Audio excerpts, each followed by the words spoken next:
All right. Good evening again, everyone. Welcome. Welcome, and the board will now reconvene back into open session. Looking at item F, this would be announcements of actions taken in closed session, and there are none to share at this time. Moving on to item G, we will be going on to our public hearing. We'll begin with item G1, and this is public hearing for the school facility justification report. This is the time and the place designated for the public hearing regarding the approval of the district's school fee justification report. The district staff have informed me that all notices and filings for the public hearing have been duly and timely completed and are now on file at the district office. So at this time, the public hearing is now open. It is approximately 6:04 or 6:09. 6:09. So public hearing is now open regarding the school fee justification report. Are there any comments? Carlos, can you give us just a 2-minute breakdown of what is it that we're doing here with this?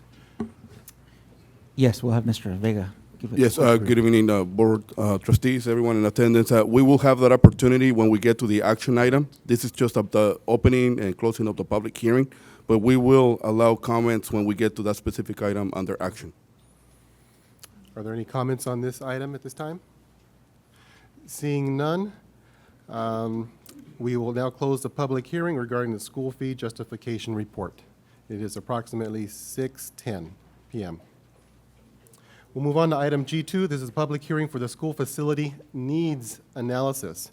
So again, at this time and place designated for the public hearing regarding the approval of the district school facility needs analysis, district staff has informed me that all notices and filings for the public hearing have been duly and timely completed and now are on file at the district office. At this time, we will open up the public hearing. It's approximately 6:10. Are there any comments regarding the school facility needs analysis?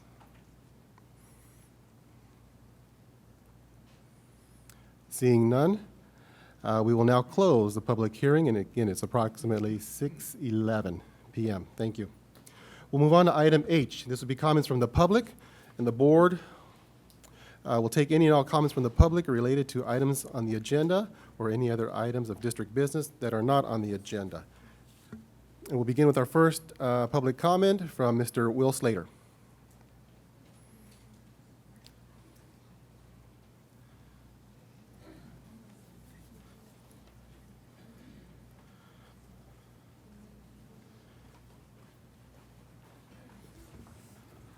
Okay, my name is Will Slater. I teach at the high school 9th grade campus. And I'm here to address again the situations that we're facing in negotiations with the teachers. This list that we have here on what you guys have sunshined, again, as I reiterated last time, I see that none of you guys have resigned, so therefore there's always hope that this is going to change around. But I want to point out, this flat doesn't make sense. Some of this stuff that you guys are asking on this sunshine proposal, it's absolutely ridiculous. The adverse personnel reaction, or the action that you want to take by opening up our personnel files in different manners to other agencies, is not acceptable. It doesn't even make sense. Honestly, I look at this and I go, this has got to be clouded information just to sway what's actually going on in this situation, to cover up the realities of the travesty of what you're trying to do with our benefits and our health benefits and salary schedules. There is no way that'll fly. Administrative transfers, you guys that come down with this, I'm going to read this because this just is incredible. Notice of administrative transfer involve a change from one site to another, and you want to cross out shall and change it to may be given to unit members. And you cross out your date of June 24th when we should be notified of where we're supposed to be. And then you go at any time during the school year based upon the best interests of the school district determined by the superintendent. I'm going to just say one thing on administrative transfers. Do your job, administrators. It's not our fault as teachers that you have classrooms empty in this school district and you want to shuffle people around to cover it up. Our school board is already running out teachers out of this district. We need competent teachers in our school district. We have classrooms empty right now. Who takes care of the children in this district? It's not the teacher's responsibility to do that all the time. We fight for it, but do your job. You need to make sure that our classrooms are covered. Our children in Calexico deserve better than that. You do all this other ridiculous stuff. You go to seminars and all these other things. Get those teachers in our classrooms. And some of you guys, board members, have been caught quoting, teachers are leaving this district. So what? Let them go. That is not the answer. If you're saying things like that, you need to reevaluate what you're doing here. It does matter that our teachers stay in this school district. It does matter that we have classrooms filled. That's ridiculous. And we go on.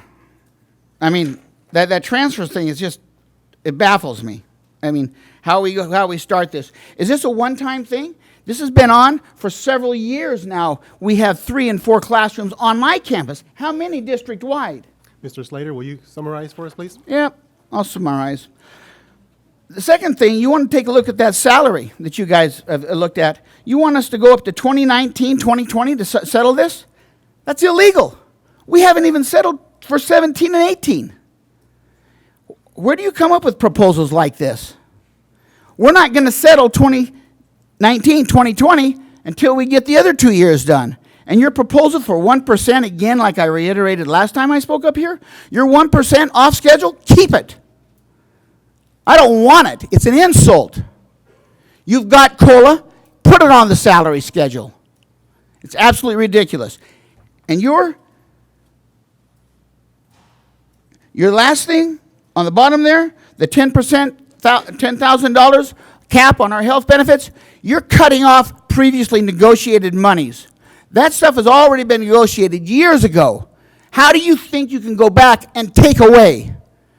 Again, we're trying to bring people into this district to improve the education for our kids, and you are cutting our throat. Do your job. And the other thing, in this district, some of you have reaped the benefits of our health benefits packages. Your families have benefited from it. You've benefited from it. But all of a sudden, it's not good enough for us and the other kids and families of this district. You need to think about that. Thank you, Mr. Slater. Next speaker, Christina Costa.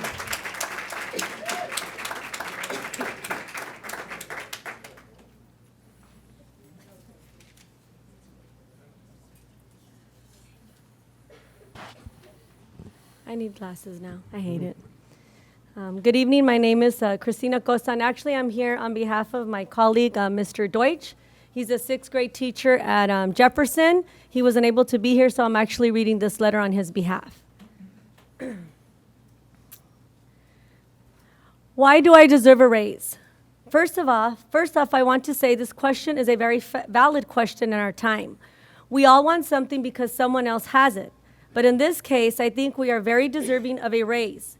We here at Calexico have the opportunity to enrich the lives of our most at-need students. Teaching in Calexico, we have the opportunity to help offset the educational gap between the rich and the poor, the majority versus the minority, the English speakers and the non-English speakers. We are not only building bridges for our students, but we are preparing our students to build their own future beyond what they think is possible. Our students in Calexico are learning real-life values that are simply not taught at other schools. They are taught to think critically, have different perspectives, have opinions, stand for their ethics and moral values, see the world itself, and most importantly, they find out who they are. We encourage our students to create solutions for problems, be leaders in the community, and contribute to society to make the world a better place. Not only do we do our job each and every day, but we do an exceptional job. Our students want to come to school and engage in the learning process, and by the end of their time in Calexico, they are prepared to take the next step in their lives. Our students not only learn the standards, but they learn about life and how to become a better person. We not only teach, but we are role models, mentors, first aid responders, and much, much more to each and every one of our students. We take the time to empathize with our students, to their problems, and we become that constant support that they need. This is why we deserve our raise. I will stake my job on this, that if you continue to give us a so-called increase in our pay by taking away our benefits and not coming close to a fair offer in a salary increase, that this district will not only lose its highly respected teachers, but there will be no teachers willing to come in and do the work that we do each and every day. We are entitled, we are united in this battle, and we will continue to fight until we get a fair deal. Thank you. Thank you, On his Charlie. behalf.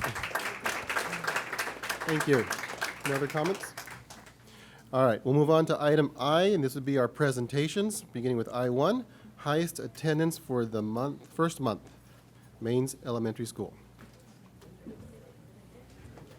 Alrighty, so it gives me great pleasure to talk about our attendance. It is one of our district-wide goals, and 100% obviously is the highest maximum that we have. And so when it comes to attendance, just to give you all a little background, we have a huge competitive spirit, but in a good way. And so all of our schools compete, against each other to find out who has the highest attendance. So Maines has been one of our schools in the past which has worked real hard to meet their attendance targets.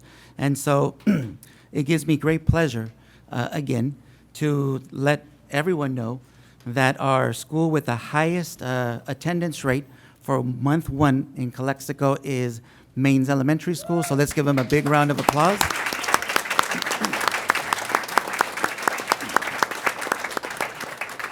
And as they come up, if you've been at our different school sites, you're going to see a real nice banner that talks about their attendance, and also they get a trophy. And this trophy that they're going to get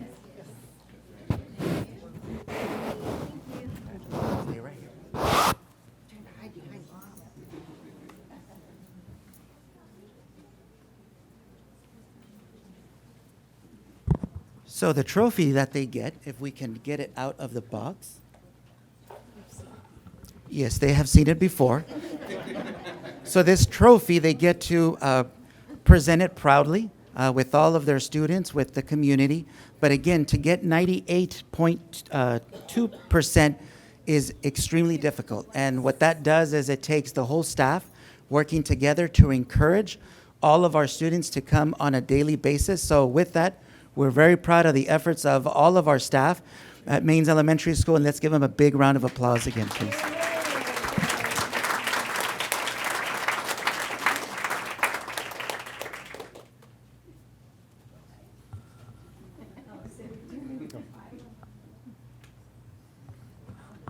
Thank you. Congratulations. Congratulations, Maines Elementary School. And keep up the good work. Thank you. Oh, there you go.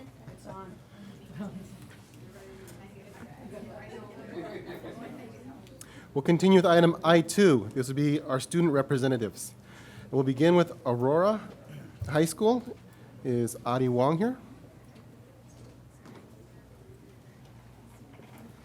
Thank you. Good evenings, members of the board, staff, and members of the audience. My name is Adi Wong, and I will be representing Aurora. The month of October, we celebrated school spirit throughout the entire month. We will have deficiency notices going out on October 14th for all the students failing the first trimester. We participated on the great shakeout that happened all throughout California on October 22nd, meeting the standards set by our teachers. We had the privilege of having a representative from SETI University, and they came to talk about the many programs they could offer our students to further their education.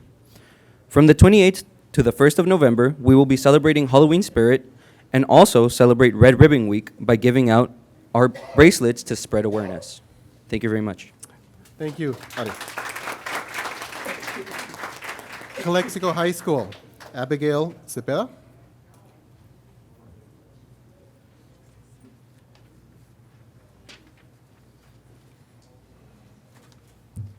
Good evening. My name is Abigail Cepeda, and I'm representing Calexico High School.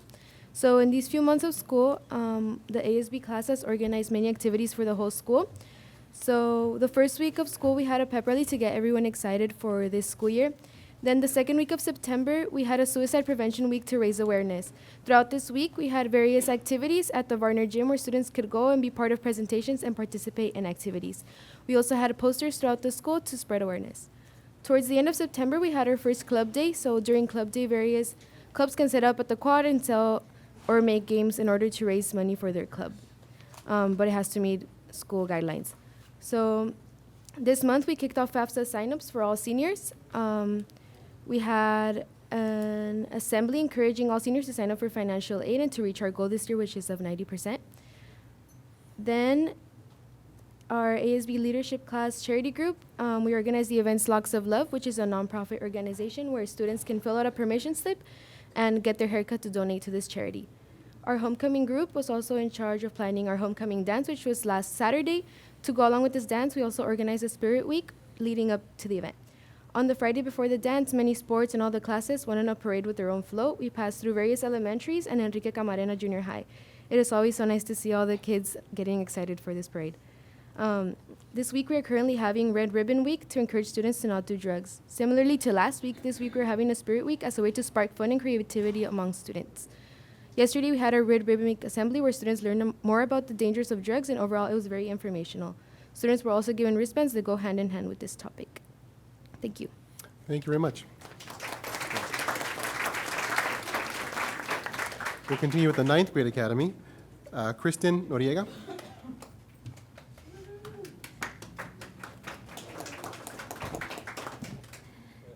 Good evening. My name is Kristen Noriega, and I am the Director of Public Relations at CHS 9 grade campus. At CHS 9, we've had many activities starting from Suicide Prevention Week to naming our bulldog Bella, to face painting at lunch to show our school spirit for our home football freshman games. We've also had, in the past week, we've also had our homecoming week where we got to dress up every day of something different. We've also had a skit where our freshman class got third place and we beat the sophomores. It went on with our homecoming football game where we announced our homecoming princess, Samantha Campos, and ended the week with the homecoming dance. It was really fun. This week we started Red Ribbon Week, where we again dress up every day to support not doing drugs and being drug-free. Thank you. Thank you, Kristen. We'll continue with Enrique Camarena. Jose Jimenez.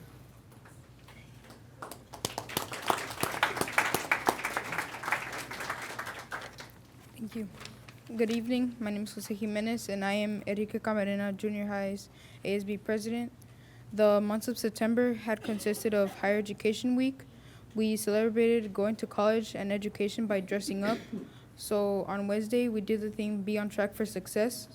So students were wearing sporty clothes, like track clothes. And we also had a window competition based on California colleges for each class, homeroom, like CSU or SDSU. The other September event was the book fair. The book fair was from September 16th to September 20th, where students would be able to buy books of their choice and have fun reading with the books they pick. October had World of Bullying Prevention Days. Every Monday we would wear blue to represent bullying prevention, as well as on Wednesday we would wear pink to represent cancer awareness. ASB had activities planned for Red Ribbon Week, like theme days every day. So there's a Hawaiian Day where everyone gets to hang loose and wear their favorite Hawaiian clothes. And Red Ribbon Week will be wrapped up with an I Think assembly to inspire students to do better. Thank you. Thank you. From Willie Moreno, Nestor Durazo.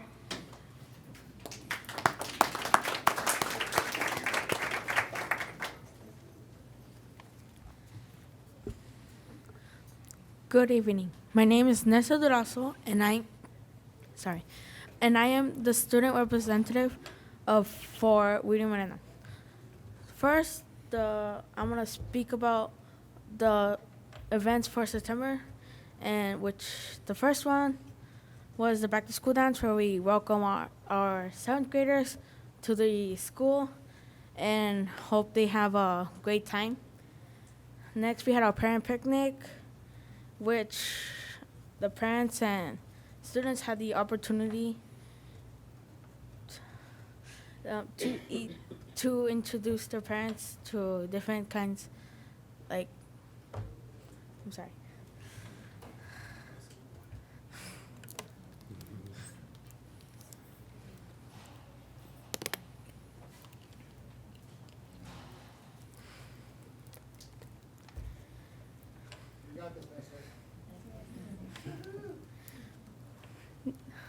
Next, we had our ASB officer campaign, which started on September 9th and ended on the 27th.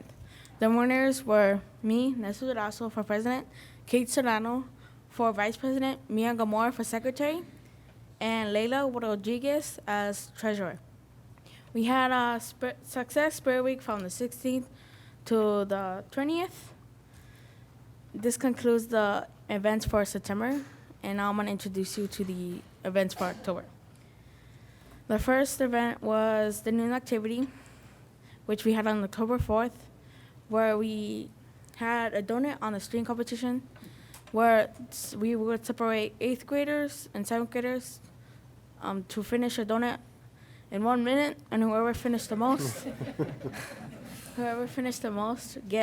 got a prize. And then on the 17th, we had the Great California Shakeout, which happened all around California. And we also had the Border Patrol present on the 22nd about acknowledging us how drugs are bad and introducing us to Enrique Camarena, to how he saved a marijuana field from coming across the country. On the 25th, we will have a pledge roll where students will bring their work, where students will go to the gym or Aztec Temple to pledge to never do drugs again. On the 29th, we will host the Cupcake Wars, where students will have decorate 3 cupcakes to the selected theme, which is a Halloween theme. On the 31st, which is Halloween, we will have the Halloween fashion show, where your costume will be rated as scary, funny, and original. And the winners get a goodie bag. We had the haunted locker rooms on the 22nd and the 24th, which is today. Our last days for the haunted locker rooms are the 20th and the 30th. This concludes the events for October and this presentation. Thank you.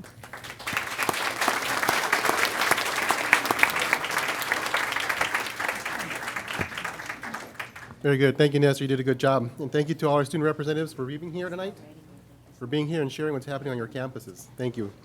I know the board does appreciate it. At this time, we'll move on to item I3. This would be our Students of the Month recognitions, and we'll begin with Aurora. Do we have our principal? Oh, student, yes. Hello, our Students of the Month for the Aurora campus are Sonia Villegas and Gerardo Armendariz. So, Sonia Villegas, Gerardo Armendariz. And if we can have parents, students, if you can bring your parents or guests up front as well.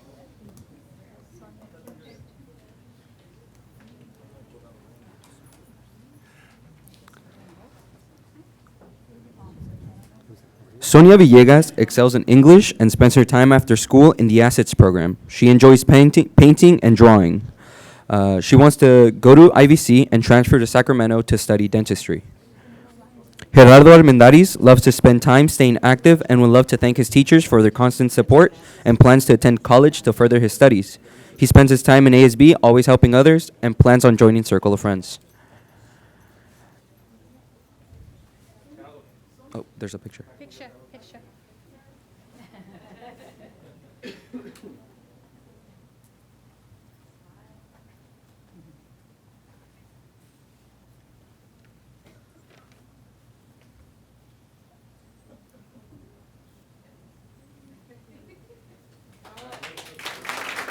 Thank you.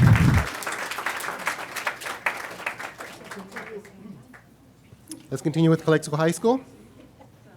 If we have Jocelyn Beltran and Juan Baltazar. Jocelyn, will you come forward, please? We'll begin with Jocelyn. Jocelyn Beltran Leon currently has a 4.67 GPA. She is part of the Migrant Debate Team, president and editor of Yearbook, and treasurer of the California Scholarship Federation Club. She enjoys being involved in her school while keeping up with academics. After high school, she plans to attend University of California, San Diego to achieve a bachelor's degree in chemical engineering and eventually attend Stanford to receive a PhD. She would like to thank all her teachers that have helped her build the path to success and her parents for teaching her the significance of hard work and always supporting her dreams no matter how immense they are. Thank you, Jocelyn.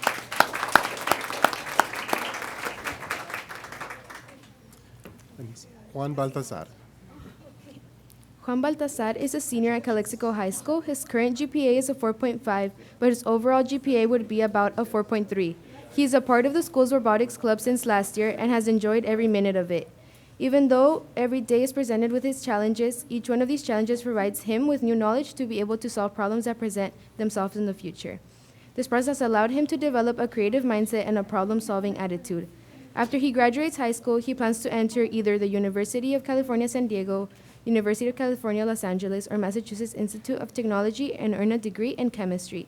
His ultimate goal is to obtain a doctorate's degree in chemistry and establish a laboratory in which he can conduct his own research.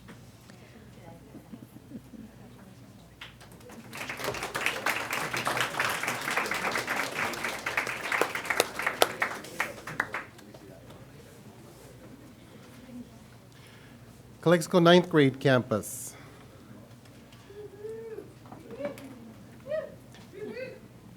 Is it Britannia? Britannia, sorry. You want to come down? Britannia. First off, we have Britannia Ortega. After graduating high school, Britannia would like to get a scholarship to go to school in San Diego. She hasn't decided on which school yet, and she would like to be a lawyer or detective. Her favorite classes are geometry with Miss Palacios and Spanish 4 with Miss Irales, as she really likes the subjects, and for Spanish, she really likes to learn about the different artists and authors. Britannia likes to spend time with her parents and watch Netflix when she's not in school. Britannia would like to thank her parents for all of their support. Congratulations, Britannia. Jonas. Is Jonas here? And family?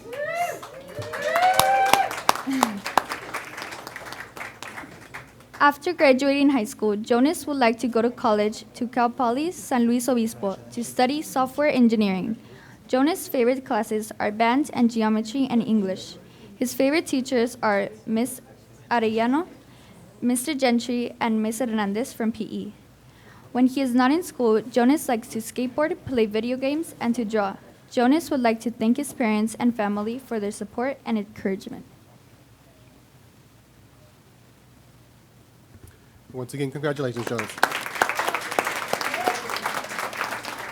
Enrique Camarena Junior High.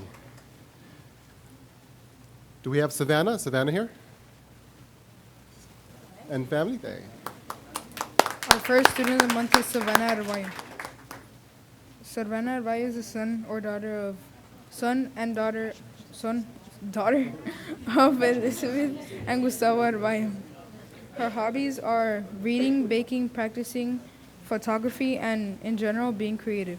Her favorite subject in school is language arts. When she graduates, she would like to make her parents proud and become a lawyer or something related to the dental field and graduate with a master's. She would like to thank her parents and siblings because they have helped her with her grades, work, and in general helped her be happy. Congratulations, Savannah. Cesar. Is Cesar here? Why not? Our second student of the month is Cesar Sanchez Galvan. Cesar Sanchez is the son of Miriam Galvan and Cesar Sanchez. His hobbies are to read, play basketball, and to play video games. His favorite subject is history. When he graduates, he would like to become a person who works with visual effects or video games and movies. He would like to thank God, his parents, and his family because they have helped him go through many problems in school and in life. They are the ones who give him advice and keep him motivated.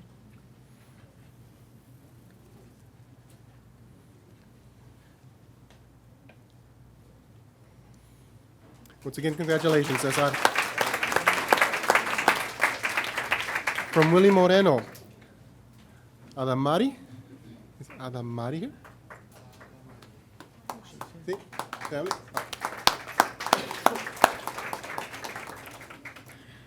William Moreno's 8th grade district student of the month is Adamari Vega. Adamari's favorite subject is math. Some of her other favorite things are sushi and the color yellow. Her dreams destinations are Italy, Greece, Peru, Brazil, China, and Japan. Her dream car is a Jeep Wrangler. Her short-term goal is to get straight A's and maintain her 4.0 grade point average the entire year. Her long-term goal is to attend the University of California, Los Angeles, go Bruins. When she grows up, Adamari wants to be an engineer. We hope your dreams come true, Adamari. Congratulations, Adamari. And our next student, Isaac. Is Isaac here? Isaac Serrano? You want to go and read his bio? Williams Moreno's district student of the month is Isaac Serrano. Isaac is the son of Cindy and Osiris Serrano. He has 2 brothers and 1 sister. Isaac's favorite class is math. His favorite food is pizza. His favorite color is red, and he loves rap music. Isaac's dream car is a Porsche. In the future, he hopes to travel to Barcelona, Portugal, Europe, and South America. Isaac is working hard to maintain good grades and wants to meet his AR goal because he loves reading. In the future, Daniel hopes to attend Harvard University. He hopes to have a career as a professional soccer player and play for the Barcelona Football Club. We wish you the best of luck on your journey. And congratulations, Isaac. For our students and our parents, we ask if you would. We'll continue with 2 more quick presentations, and we will take a break to recognize your achievements with some cake and refreshments outside. So we'll continue quickly with the next presentation. Item I4, staff presentations. Mr. Gonzalez. So we are recognizing certificated and classified staff from Jefferson Elementary School. So we will have Mr. Avina make the presentations.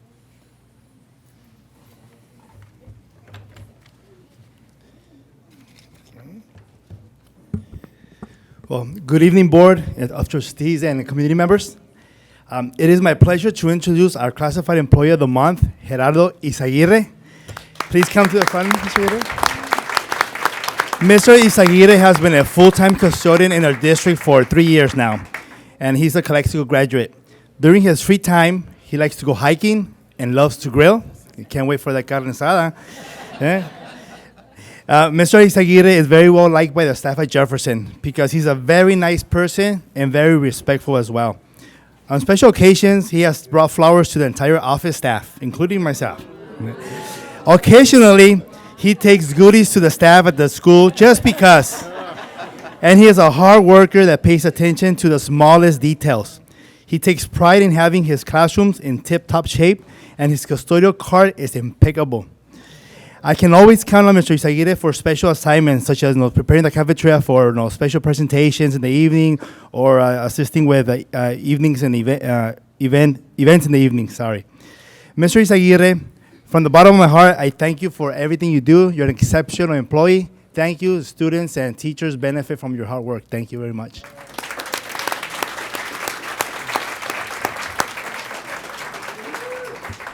And I think his mom is in the audience. ¿Sí? Mamá, ¿dónde está? Sí. Mamá, felicidades, muy buen hijo. Yeah.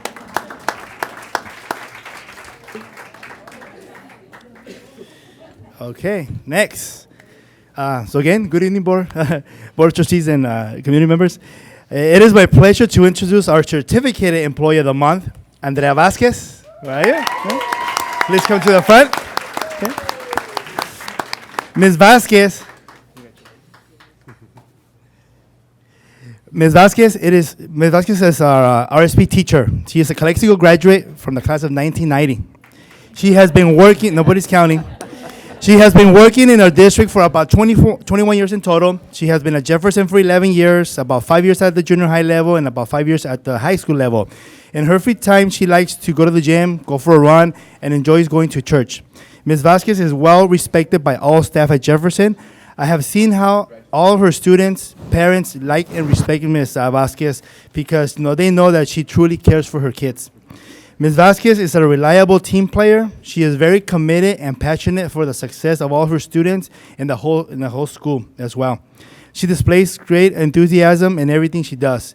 And even though she has a lot of work on her hands, I can always count on her to participate in student study teams and our yearly spelling bee contest. Ms. Vasquez, she advocates for her students and ensures their academic, social, and emotional growth. So, Ms. Vasquez, from the bottom of my heart, thank you for everything you do for our kids. Thank you very much. Thank you.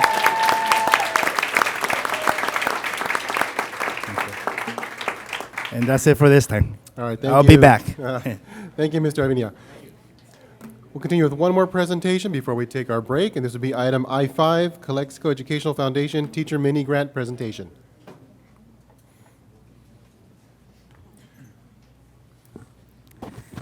Good evening, board, staff, and guests that are here today. Thank you very much for being here. Today we are honoring 4 of our staff members, 2 of our teachers, our clinical social worker, and 1 of our counselors.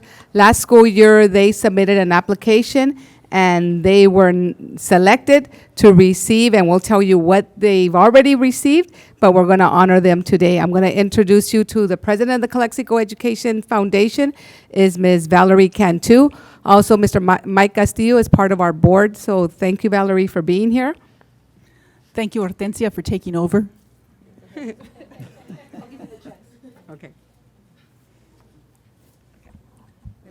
You want to be the Vanna White?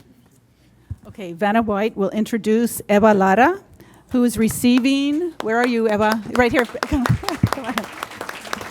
Yeah, just turn it around so everyone can see. Eva is receiving $1,000 for her suicide prevention program and Dia de los Muertos program that she's doing. Yeah. Thank you, Eva, for going above and beyond. Did you want to talk a little bit about your program very briefly after you get a picture with Mike? Run with the money. Yeah, she wants. She's going to try to cash that one.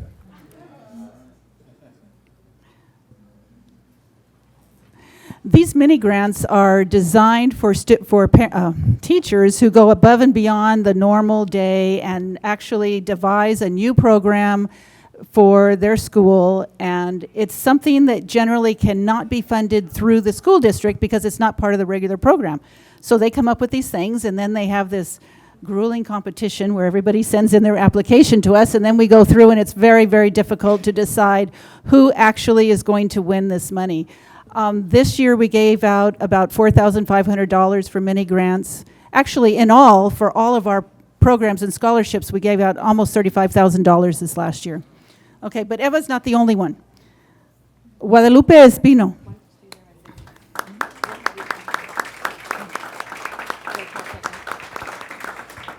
Yeah.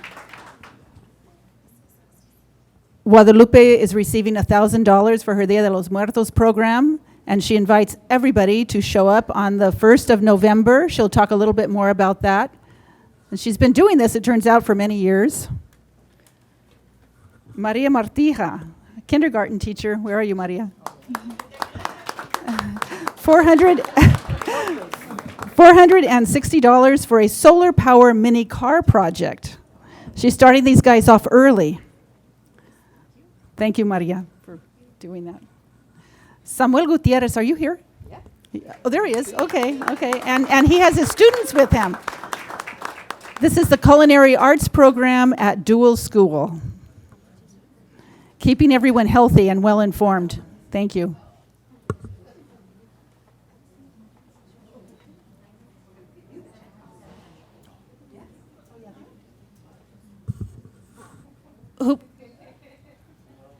So is this the picture time? Because they each want to talk about their little program very quickly. Okay. Should we do the picture time right now? Okay, good.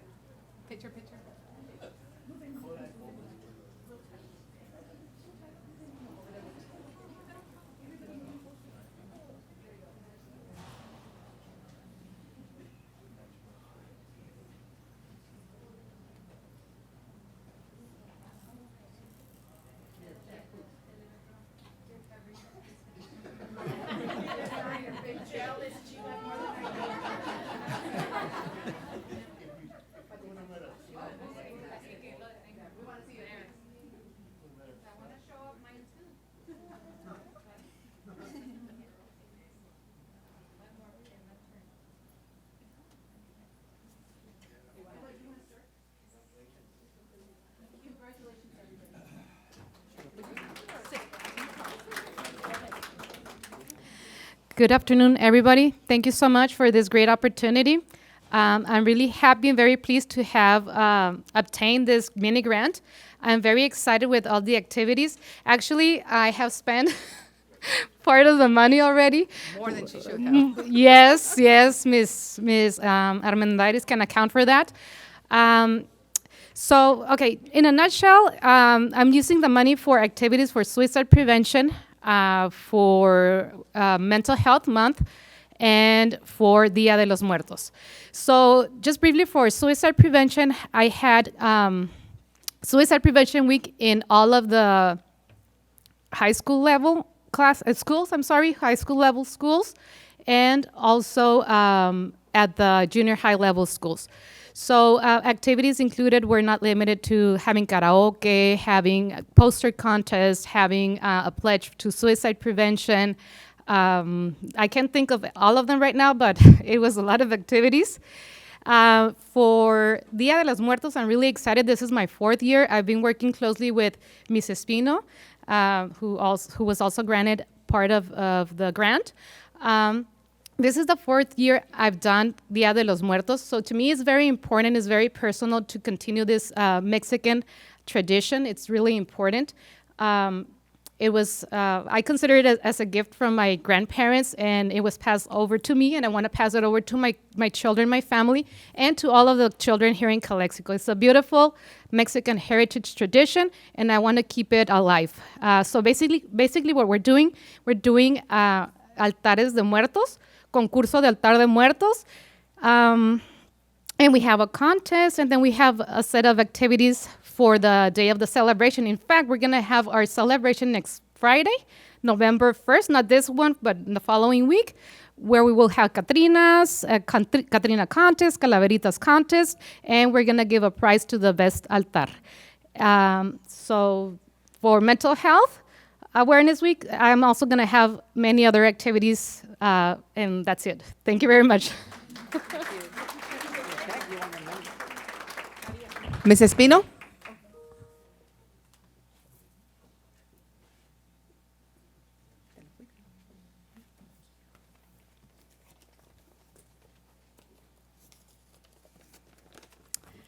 Good evening, trustees. My name is Guadalupe Espino. I'm a Spanish language teacher at Calexico High School.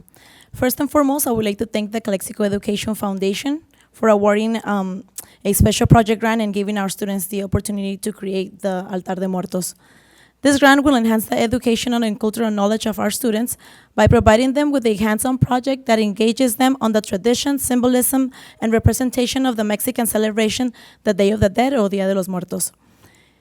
My students will communicate, they will collaborate, they will use their critical thinking skills and their creativity to create the project. The final project will be displayed for parents, teachers, students, staff, and community members to see on November 1st at Warner Gym. Hope to see you all there, and thank you very much. Mr. Gutierrez?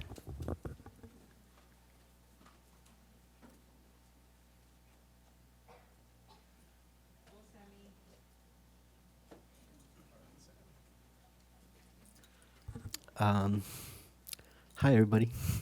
I'm very happy to be here. I first of all want to thank everybody that has made it, and I just want to thank all the teachers.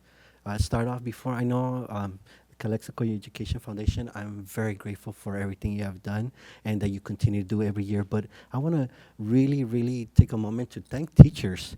administrators, counselors, for everything they do for our schools. Because of them, we are becoming better and better every time. So I just want to thank administrators, counselors, teachers for making a difference. You are amazing, and thank you for everything you do. On a side note, I just want to tell you very fast, when I graduated from my graduate program as a counselor, I was having difficulty finding a position because there's not many counseling positions available. But my grandfather, who I always hold in my heart, and I remember him close to me. He's no longer with us, but he told me, "Why don't you apply in Calexico?" And I said, "Where?" Calexico. And I, no disrespect to nobody, but I was like, "Is there even schools over there?" I did not know because I'm not from the county. And I was like, you know what? I'm going to apply.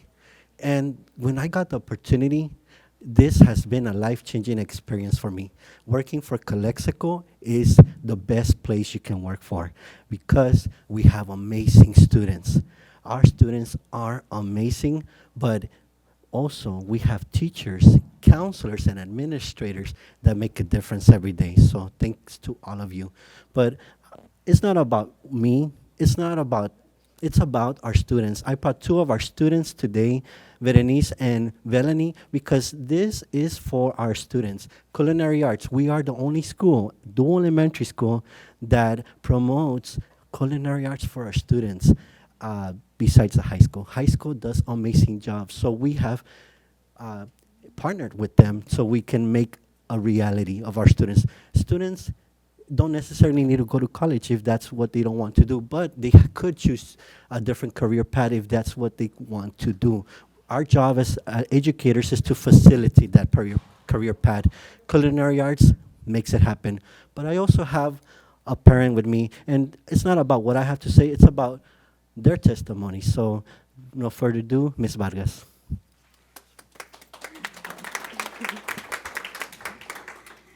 Buenas tardes. Mi nombre es Rosa Vargas y soy mamá de estas dos hermosas niñas.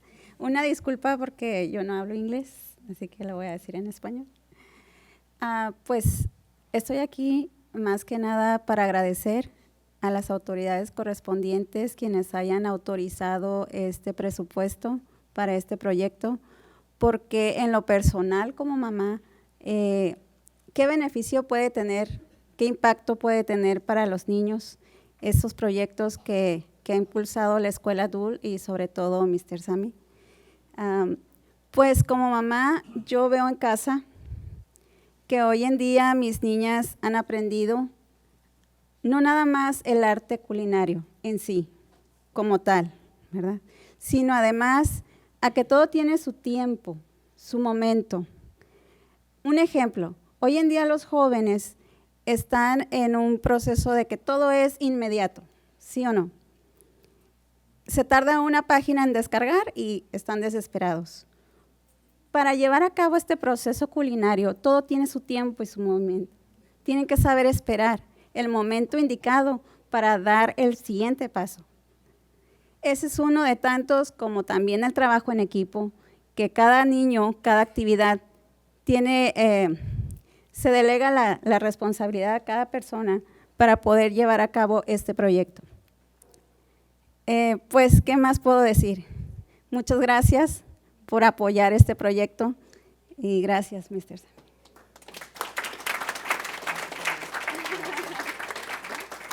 Thank you, students. Ms. Martija?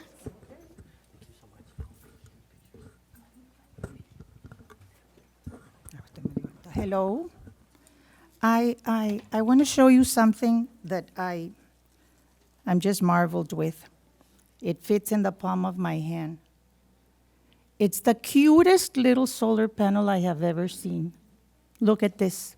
It's tiny, but it has the capacity of capturing the energy from the largest object in our solar system, the sun. Now, can you imagine what would happen if you put this in the hands of a child? Just imagine. The explosion of ideas, the explosion of creative things, stories, questions. My name is Ms. Martija. I'm a fourth grade teacher at Kennedy Gardens. And because I couldn't bring my students here, they sent me over to pick up a check and to share with you some thoughts. I asked them, what do you want me to say? One of them wanted me to ask you if you actually have a solar power car, real life size, and you drive it, and that's why you're giving us money for that. One of them wanted to know, where do you get this money? It's a lot of money, Ms. Martija. Another student wanted to know what you look like. How old are they, Ms. Martija? But they all said the same thing. Wow, that is so cool. Thank you, thank you, thank you. And that is my message to you. Now, I want to tell you that one of our language arts unit is my second favorite unit. It's green technology. And it's very exciting. It's very exciting, and the kids love it. And I show them videos with solar panel cars, and it's very exciting. But nothing compared to when I told them that I was going to buy a little mini little car with a little tiny solar panel, and I was going to bring it to school, and they were actually going to see it run around. They just couldn't believe it. And so I did. I purchased one. I read the instructions, and I didn't understand a thing. I had to call my son, Manuelito. He's 37, but I'll call him Manuelito all my life. And he took the day off from work. He came to school. He gave a presentation. And then he assembled it with the kids. And unfortunately, at the end of the day, I had to lie. I'm a liar. I told them I was going to keep it, but I knew I only had one, and I didn't want to hurt their feelings, and it just broke my heart. I did give it to one student, though, but I told him to. And last year, Manuelito came once more from San Diego. He bought one. I bought another one. So this last year, two students took one home. This year, thanks to the very generous grant from the Calexico Educational Foundation, each of the 25 students are taking one home. I don't have to lie anymore. And you know what? They're not just taking the car. They're taking the learning experience out of the four walls of a classroom. They're taking it home. They're going to show it to their parents, or they're going to have to synthesize their ideas and demonstrate what they know and use the vocabulary and assemble it and disassemble it, and hopefully they'll spend more time playing outside. I want them to play more outside. I can hardly wait for that day. And because I know that you want to know if there's going to be a lot of learning, not just the purchase and the fun, and I can guarantee you there is going to be learning, because when a child is playing and having fun, oh my God, is there learning. That is a natural state of learning, playing and having fun. Do you agree? Yes. And there is going to be a lot of learning, but if you want to know, there is going to be a lot of tapping in language arts. Just imagine compare and contrast, the cars from today, the cars of the past, persuasive, opinion, narrative, writing, you name it. You're going to tap on debates, on note-taking, on using the technology that I'm learning from Mr. Padilla, and using the technology to create 3D little cars. Social studies, the renewable, non-renewable, the flow energy, math. Just imagine graphing, measuring, taking time, making modifications. This is going to be as big as the sun that this tiny little thing is going to capture. And making an analogy, this is our students. They're just waiting to capture opportunities, learning opportunities, but fun, where they're free, where they have the freedom to role play, to experiment without the fear of a grade, or it's the real natural state of learning. I can assure you that this check is going to bring a lot of learning to our students. And on their behalf, I want to say thank you. But my favorite thank you for you is that you are setting an example for others. to support teachers, because we can't do it by ourselves. We need people to help us with this. And we don't want you to walk behind us or ahead of us. We want you to walk next to us to help us.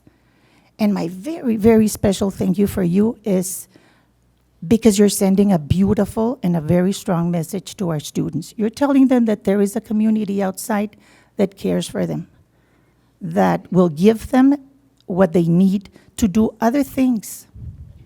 That is a very strong message, and on their behalf, I really want to thank you all.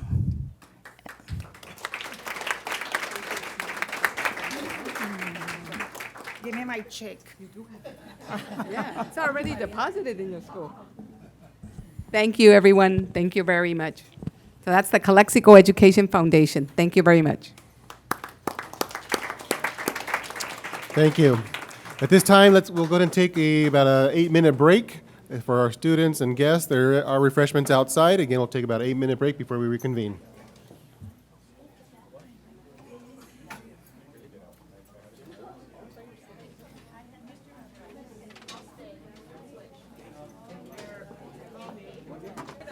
All right, Board, we reconvene back into open session here, or back to our meeting. We'll continue where we left off with item I6. This will be our LCAP, CUSD local indicators, and LCAP update. Ms. Ramirez? Yes, good evening. We're going to switch it around. I know that the order is there different, but we're going to start with our local indicators. Good evening, everybody. So every year, we have to present to our board what we will be uploading in our dashboard, the California dashboard, and this pertains to the local indicators. So LEAs will be measured through their progress through the dashboard, but it's based on local collected data. So I'm going to go a little bit fast because a lot of this information I did share last year. And what I want to highlight is what are the new changes. So again, we do it annually. It's to measure our progress. We have to provide the information in a regular scheduled public meeting, and we have to report the results once it's presented to the board onto the dashboard. The emphasis of the local indicators is to emphasize that we do have local control, that we measure our progress based on data, that we have meaningful engagement and we engage our stakeholders through the LCAP process, and then eventually everything builds to the LCAP. So the major change in the dashboard, there's these 5 priorities that we do as local indicators, and the one that changed this year as the LCAP continues to evolutionize is the parent engagement survey. Okay. If you recall from last year, in the dashboard, you see on the left side what's in green, those are measured inside the actual dashboard. But what's on red on the right side, those are the local indicators. And on the left side, you can see that it's priority 1, 2, 3, and then 6 and 7. So what I'm presenting on today is on those red indicators.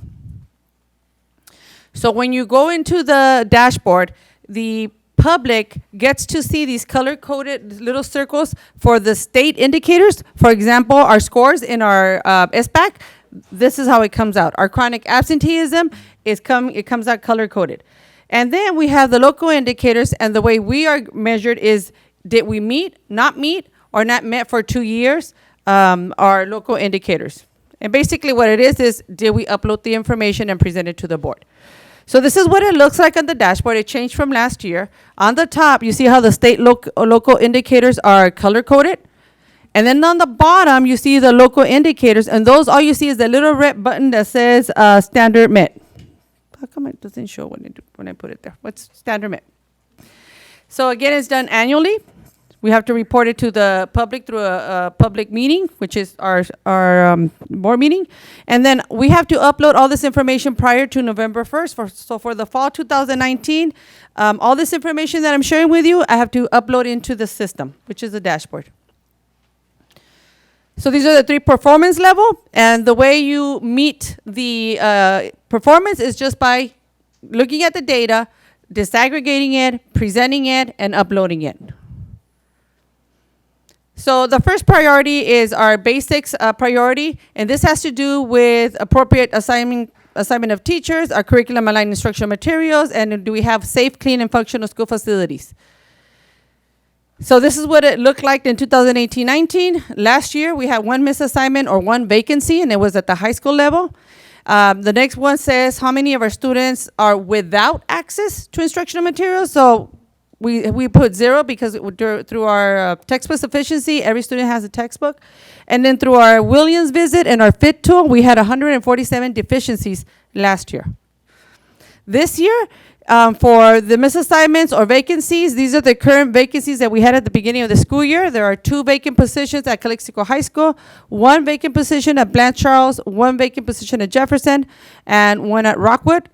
And then the sufficiency of textbooks, we have 0 because every student does have access to a textbook. And then through our Williams visit, we have 90 deficiencies this school year. This is where we have our vacancies. We have our vacancy in kindergarten, like I said. Of these positions, 4 of them, we will be looking at tonight's certificated report. So we will be filling in those positions. A 5th one is still pending, but there might be some discussion that we'll have regarding the filling of that position too. And in the high school, the topics were algebra and English.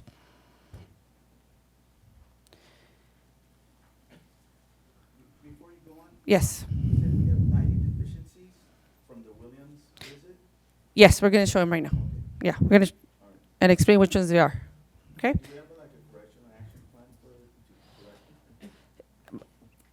Not necessarily a plan, but we use our system that our school do to report them, and then some of them require more work, like the structural, which we have a lot of cracks or cement. Those take longer.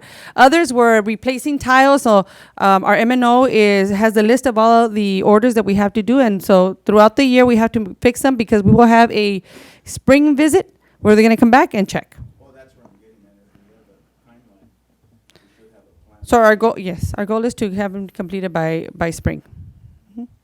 So if you look at the first column, those were our scores for last year, and then this year it's the right column. The majority of the schools have increased their scores. There was a dip for CHS 9. We went from 97.39 to 95.83, and I believe Maine's was also a minor change from 0.49 to 0.38. If you look at the right, it tells you what a D is, and so none of our schools had received an X. We only received some deficiencies, and that's what I'm going to be sharing right now. So here it is. In 17-18, we had 213 Ds, deficiencies. Then last year, 18-19, we had 147. And so this year, we only have 91. So we've been decreasing the number of deficiencies every year. The 18, for example, those are restrooms. One of the things that we noticed when we did the walkthroughs is that some of the restrooms are missing a tile. So, for example, if in the top corners there's a cracked tile or there's a cracked tile on the bottom, those need to be replaced. So the majority of the restrooms issues were those. If we had any faucet that was leaking, we had a plumber that was following us and doing those repairs. So this is for things that we couldn't repair right there on the site. The structural damage, which is 16, that is the majority of it was cement. There's cracks in the cement in different areas, and so we took note of what they are, which ones they are, and we're going to be repairing those. Our own staff is going to be repairing that, our M&O staff. And then the 17, the next highest is the playground and school grounds. The major Ds that we got was on the pour and play. So all of our playground equipment, the pour play has a lot of patches of holes, and so I know that Mr. Vega is looking into possible funding to repair all of those pour and plays. We've done some filling in of the smaller holes, but some of them are big enough and they keep peeling up, and a lot of it is due to the heat. This is a comparison from last year. So the red is what we had last year compared to, on the right side, the orange, which is this year. So a great improvement from the previous year. So our schools are doing a great job of maintaining and upkeeping the classrooms and the grounds. Any questions on priority 1? On facilities? Yep. Yes, do you involve the school site principals on these deficiencies? Yes. And they inform you as when they Yes, so we are notified when we have the county representatives coming in and to do the Williams visit. And so part of the team is I attend, and I try to attend every one of the visits, but we also have other people from my ed services team who support me. So when we go in, we split up in teams. The principal and I usually go into facilities, and then my curriculum team goes with the curriculum persons and they check on all the textbooks. And so as we're writing down, we have a form that we fill out, and that's what goes to the state and is reported in what we call the SARC. And so we do keep track of all of that. And when we're talking to the principal, the reason we want the administrator walking is because they show us where they see deficiencies. And then they go onto the school reporting system to make sure that the request needs to be uploaded, so we know that we have to fix it. Yes, sure. Thank you, Elisa. I just want to piggyback on what she said in terms of the facilities, if there's a plan or not. There is a plan, and some of the work that sometimes needs to be done, it can only be done during a break. For instance, if we have like a water leak, and we are required to close the classroom for a week or two. So some of the work needs to be either planned for December, spring break, maybe even the summer. The goal is to address as many issues as we go, during the visit. Like she said, we have an electrician, we have a plumber, we have people actually looking at what's being noted so that we can correct it right then and there or soon after that. But the main things that, the things that, take time, those are the things that, sometimes we have to write a bid and go out a bid, or sometimes it's something that we need to plan. Like concrete, in order for us to address a section of concrete, sometimes, we have to close certain area of the school. So it's really not convenient to do it right then and there. We do make a plan and follow up, but that is mostly, again, when we have the time to address those needs. Does that help you? All right, got it. Okay, priority 2 is the implementation of academic standards. For that one, we have an option of either doing a narrative or completing a reflection tool. So we choose to do a reflection tool. We score ourselves between a 1, exploring and research phase, to full implementation and sustainability, which is a 5. This is what the tool looks like. So what we do is we send this survey to our administrators, and they work with teachers, academic support teachers, and they score themselves. And at the end, we take all of the school's averages. My ed services team also plays a part in doing this survey, and then we take the average. And so this is what what our results were. On the left side, you're going to see in red our scores from last year. And on the right side is black, which is our scores from this year. If you notice in the implementation, this is professional development. And the professional learning, we've improved a lot in our ELA, ELD, and mathematics because we've had new adoptions. Where we have lower scores is in new generation science standards and the history social science. The history social science is a new adoption. We just adopted it at the secondary levels. And then the next generation science, they are piloting right now. For the elementary teachers, because they get hit with implementing every new adoption, this year we gave them a choice as to which one they want to do. Do they want to do the history or do they want to do the science? And most of them responded that they would like to work with the science because a lot of the history is already embedded in their language arts curriculum. So number 2 is on instructional materials. Do they have instructional materials? So if you notice, the ELA, ELD, and math, they all have 5s because every student has brand new, within the last 3 years, we've adopted for all 3 at the secondary level. And in the bottom, we have 3s because we're still pending working with the elementary. And the elementary teachers did have the adoption for ELA, the adoption for ELD, and the adoption for math. So they've had 3 years consecutively of new adoptions. So they rested for a year. They asked us, hey, right now, no more adoptions. Let's get a grasp on what we have right now. And then this year, which is this year right now, we're going to start moving in the direction of science. So we'll have a committee to adopt a science curriculum. The committee determines if they want to pilot or they want to purchase. For example, like I said, secondary, they decided to pilot the science before they committed to a curriculum. This one refers to implementing policies or programs on improving delivery or instruction. It could be by providing collaborative time, planning on curriculum, classroom walkthroughs, teacher trainings, teacher pairing, demo lessons, so all kinds of activities that we could do. So again, The ones that we scored the lowest were the science and the history, and again, it has to do with our elementary sites, not piloting or not having a brand new curriculum for science or social science. For high school levels, they also took a survey in terms for other academic standards that are not your core curriculum. So in this case, we have CTE. Last year we had a score of 4. This year we have a score of 3. This year we did incorporate Aurora into the survey because now they do offer a CTE course. For health education standards, they went from a 1 to a 3. And then we have the PE standards, the visual and performing arts, and the world language. I don't have the rationale for the 1% going down, but we, like I say, it was an average of everybody, so we can go back and analyze why people scored the way they scored. And then in terms of summer schools, is even in whatever work you did in the summer, what is the success of engaging in the activities with teachers and school administrators? So one is identifying PD for our groups. We scored ourselves a 4. We do survey our teachers and our staff after we hold our conference-style professional development. But I think there's still room for improvement on serving our staff or bringing what they feel should be training that they want to acquire during that summer. We also have identifying professional learning needs of individual teachers. So this one grew just by a little bit, but trying to see what are their needs and what kind of PD we can bring. One of the teachers' highest interest training is always regarding or revolving around social emotional learning. And then the last one, providing support for teachers on standards they have not yet mastered. Again, we went from a 3 to a 4.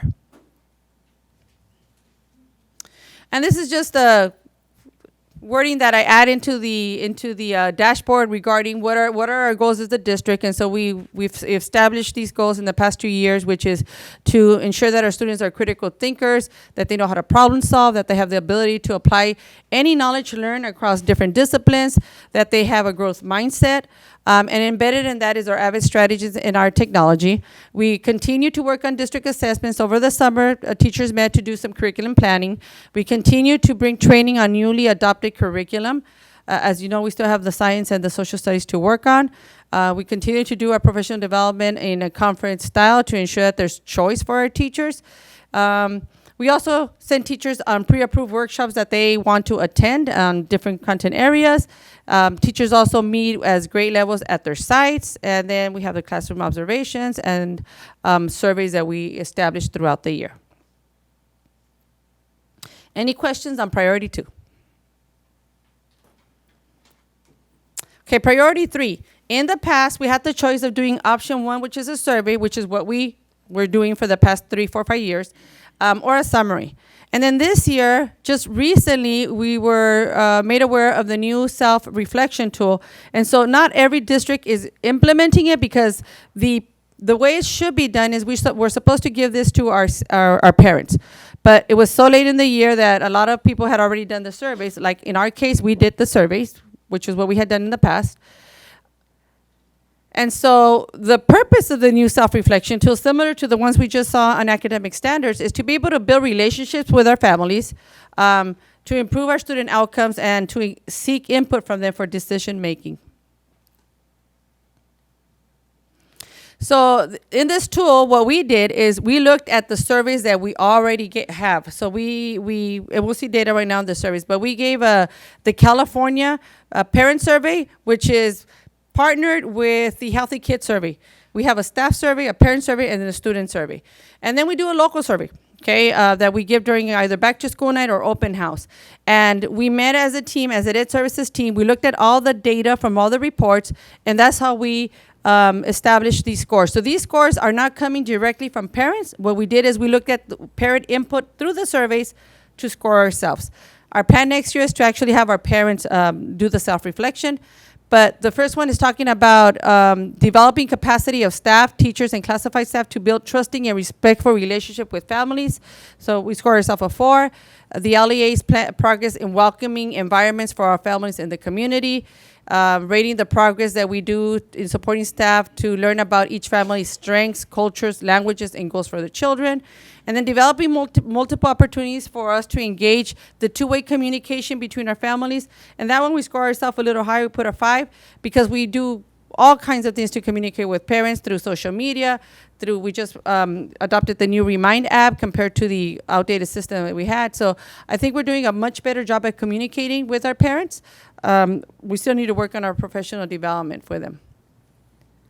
5 has to do with professional learning for our teachers to help improve the capacity of and partner with their families. 6 has to do with providing families with information and resources to support student learning and development in the home. 7 has to do with implementing policies or programs for teachers to meet with families and discuss student progress. Although we do a lot of parent conferences and communication with parents, I think there's still a lot of room for us to grow. And then 8 is our progress supporting families to understand and exercise their legal rights and advocate for their students. We do a very good job of having our migrant and our EL coordinators, our FRC staff, for our homeless and foster to advocate for our students. So we need to do a little bit more for the rest of our general population. Number 9 is building the capacity and supporting principals and staff to effectively engage with families through the advisory groups like our DLAC, our migrant PAC, school site councils, and so forth. 10 is LES progress in building the capacity of supporting family members to effectively engage in these advisory groups. One thing we notice is that a lot of our parents who participate in our different LCAP committees are the same parents that we see at the cafecito, are the same parents who are at the school site council. So we're building capacity with those group of parents, but we want to expand to more parents. And then 11 is rating the LES progress in providing families with opportunities to provide input on policies and programs. Much of this work is done through our LCAP or through our school site councils. And then 12, I believe is the last one, is progress in providing opportunities for families and teachers and principals and district staff to work together to plan, design, implement, and evaluate family engagement activities at school and district levels. So the California Parent Survey, we give it out every 2 years. So in 2017, we had 662 responses. And this past February, we had 1,922 responses. So we almost tripled the amount of responses. We used this data that we have from these surveys to make it part of our LCAP data too. So of those responses, you see how many were elementary responses and then how many were secondary. So we have more input from our elementary parents than our secondary parents. Then we have our local data. So we give this, the March 2018 was on our open house, but the September 2019 was in our back to school night. And so the responses were a little bit more this year compared to last year. And you see, again, we give it in Spanish, we give it in English, and the elementaries have the higher percents of response compared to the secondary. And this is what the data says. The blue is our responses from last year. Orange is our response for 2 years after. And you've seen growth when it comes to allowing input and welcoming parent contributions, encouraging them to be active partners, being involved in making important decisions and participating at their school or feeling welcomed. In the survey, they only show us the strongly agree. So what I did is I did a combination of strongly agree and agree, and that's where you see the percentage are now higher. And we still had an increase from 1 year to another. Okay, this is promoting success for all students. Does the child feel that the school is safe? Are students motivated to learn? So all across the board, we had improvements. And here's the strongly agree and agree. When I did a combination, we're in the high 90s. I wanted to point out this last one. It says school provides opportunities for meaningful student participation. A lot of that perception has grown because of the technology that we've incorporated in the classrooms, so students feel more engaged and they're having more choice in the types of projects that they do in the classrooms. So this is just a summary of that. And so this is what the California survey has, where you see the major words, which is input, partnership, encouraging, safe, making decisions, feeling welcome, treated with respect, and then staff taking parent concerns seriously. Our local data has different questions, but similar involvement, invited to meetings, communicating is easy, and understandable for them. Schools stay in touch with them. They're invited to help plan family involvement and provide a caring environment. Every year we ask them when they would prefer to have their trainings. Last year was almost the same. So what we did this year, we do our parent training, some in the morning and then some in the evening, just to accommodate the needs of our parents. The topics that they prefer, the number one topic is always, how do I help my child with homework? And so we're trying to look at strategies for them to support their children at home, because it comes to a level, for example, once students are doing the algebra, the geometry, parents cannot afford or do not know the content to teach the students, but they can ask those questions. The coaching questions that we use in the classrooms, we're trying to train our parents on how to ask those questions to their children. Any questions on the parent survey? Yes, go. It was number 9, input or support for the principals.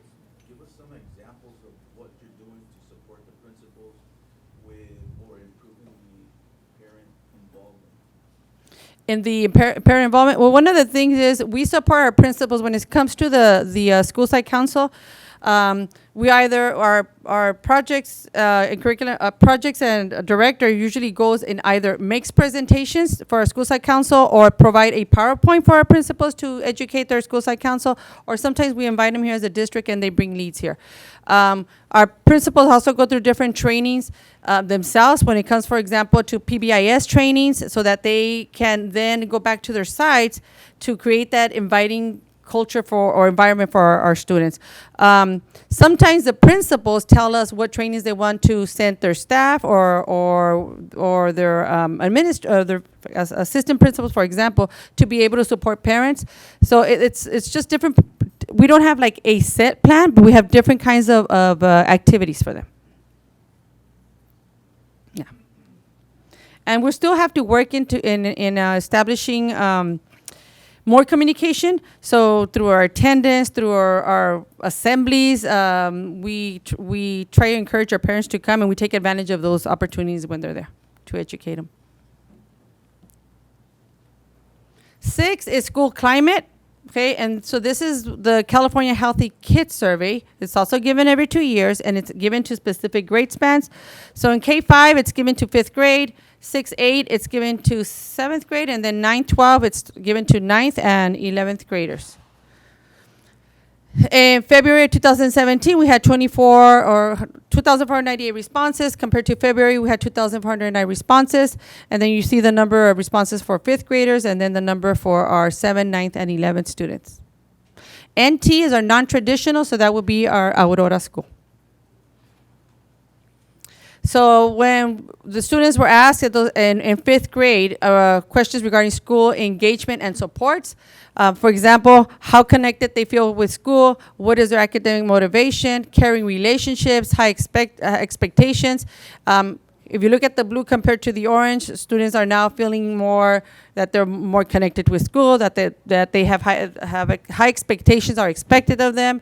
And again, the one we still need to work with is our meaningful participation. We went from 30 to 42%, so we need to continue working, making our classrooms more engaging. And that's a lot of the work that Mr. Lucio Padilla has been doing with our different grade levels and incorporating technology and having conversations about student learning, focus on student learning.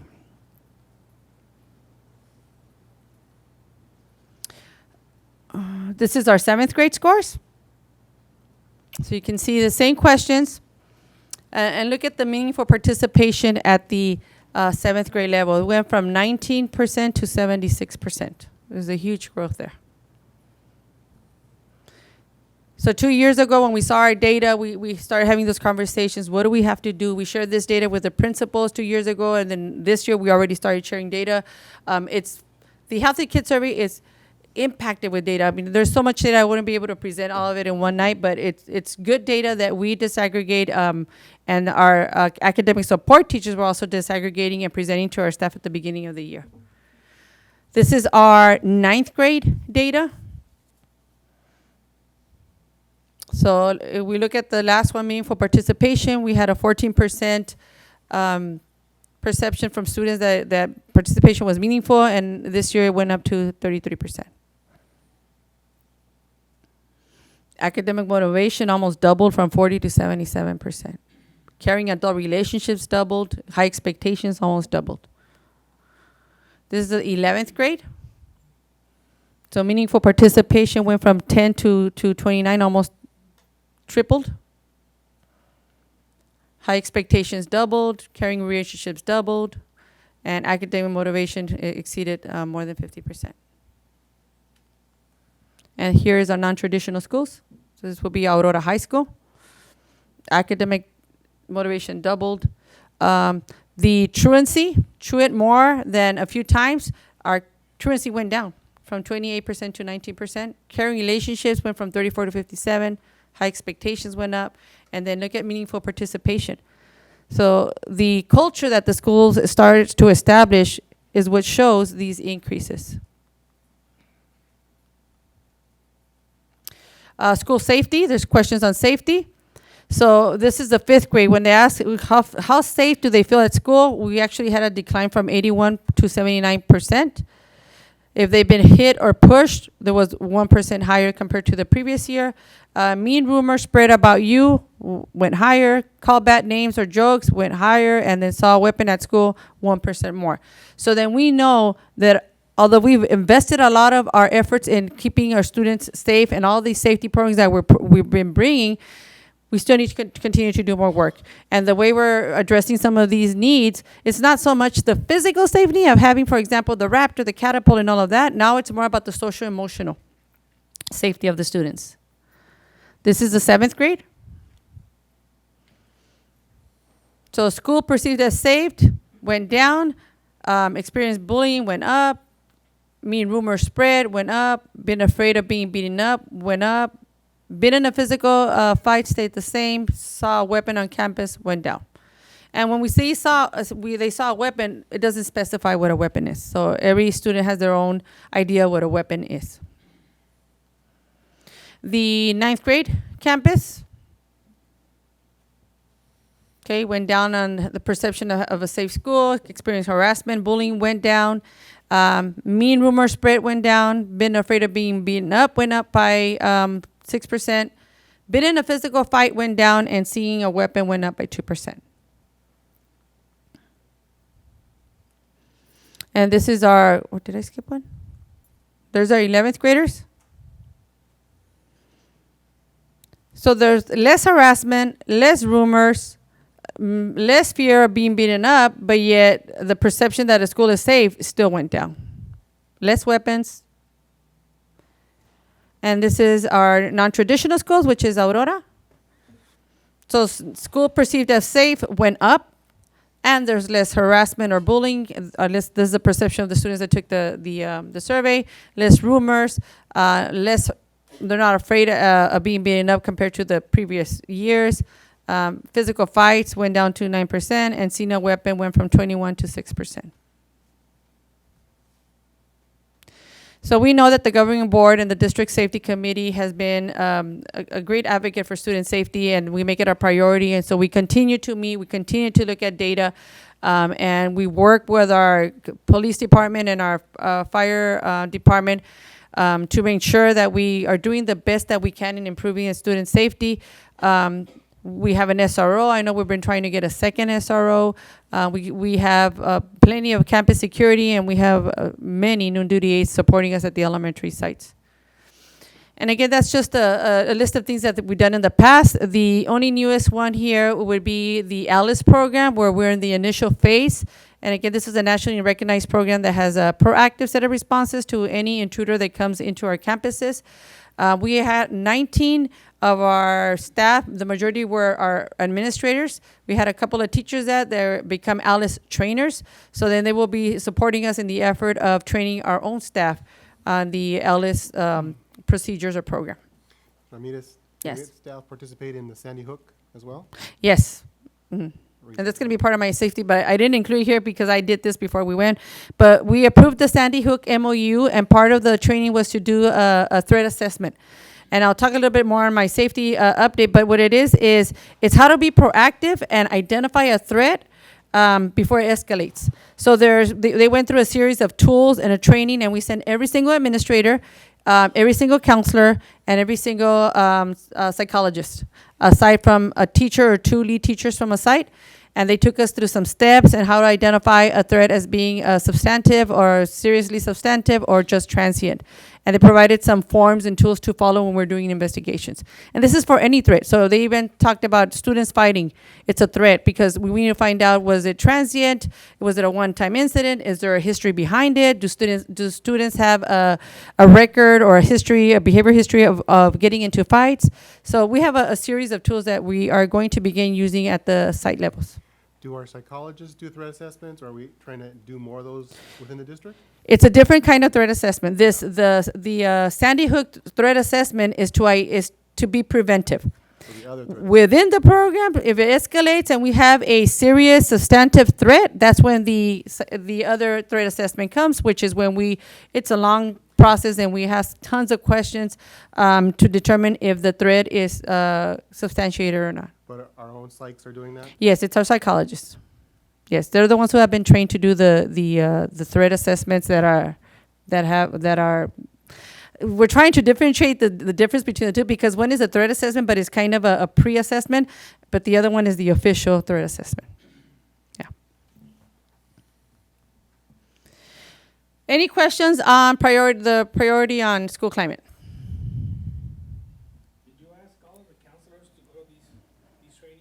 Yes, for the Sandy Hook, it was mandatory that they go. They told us, I need you to bring your administrator, your counselor, your psychologist, and then we have space, because they didn't give us a lot of room. It was only from 5 to 6 spaces, so every school site selected 1 or 2 members from their existing safety team to be a part of this training. Yeah, but it was mandatory that every counselor and every psychologist attend. They play a very important role when it comes to the serious substantive threats, because after that, that's when we start working on the official threat assessment. And then priority 7 is a broad course access. So what it is they want to know how much access our students have to a broad course of study. So for example, does every child have an opportunity to take an AP class, or is it limited to some students?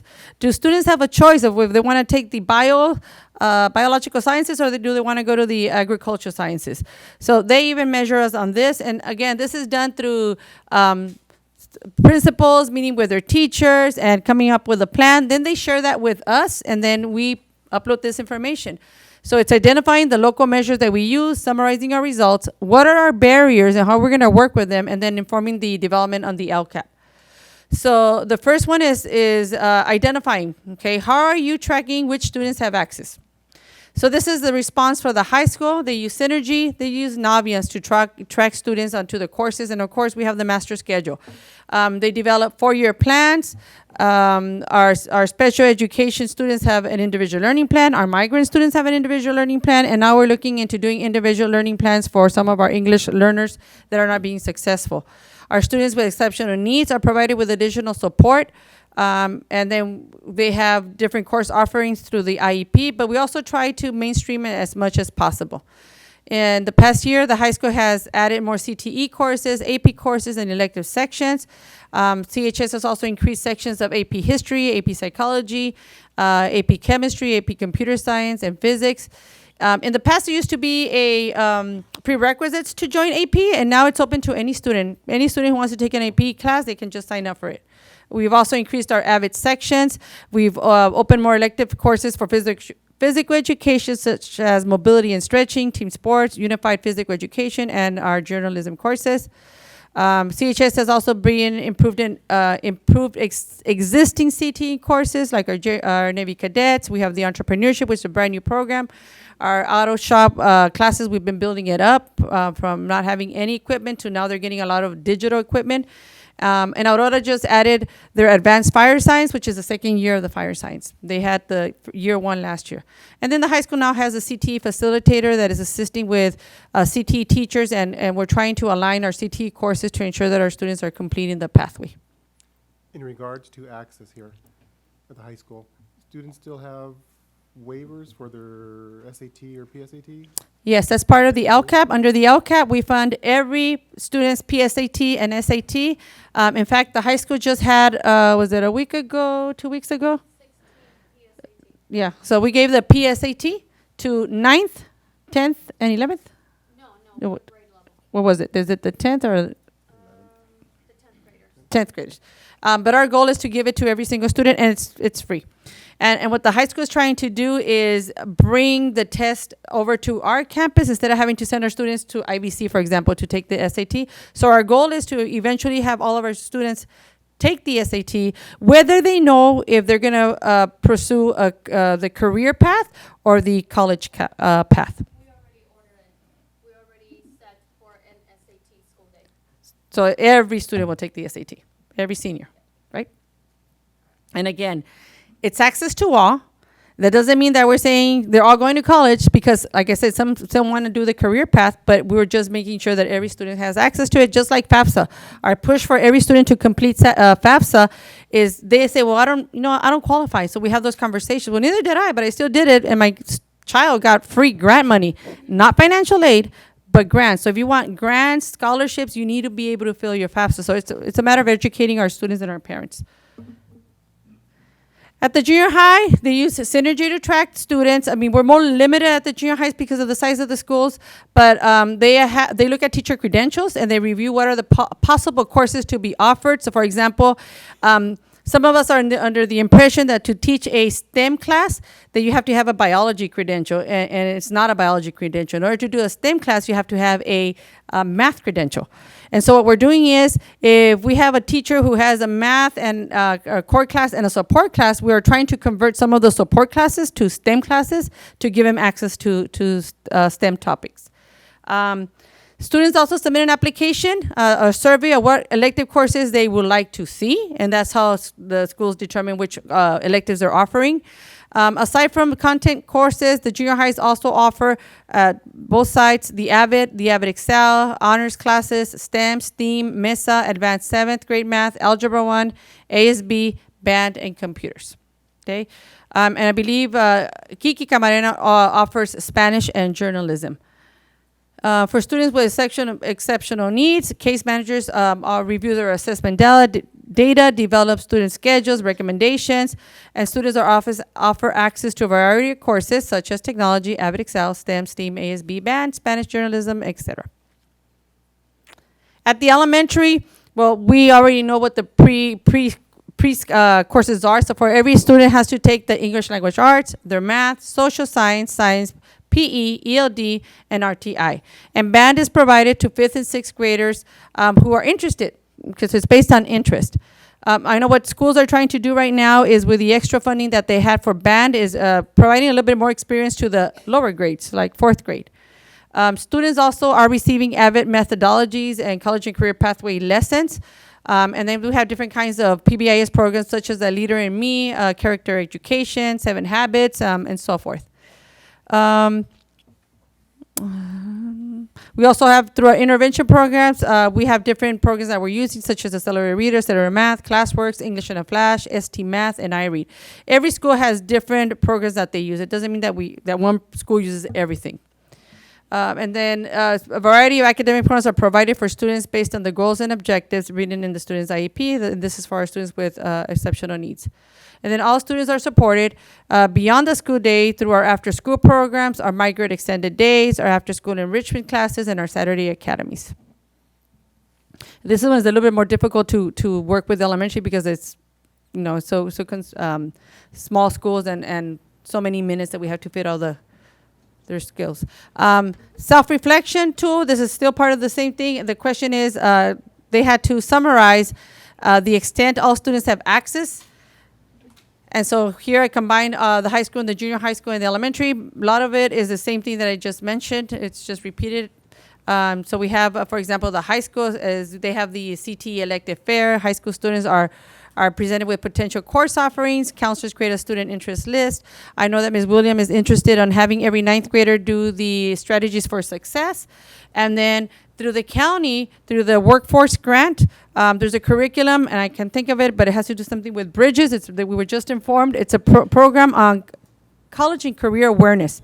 And the goal is to try and get all of our 8th graders to take this class as an elective class so they can start thinking about what path they want to take, the college or the career. Students can do both. My own children went both ways. They had CTE classes, but then they had the advanced courses. And at the end, when they graduated, they made a choice.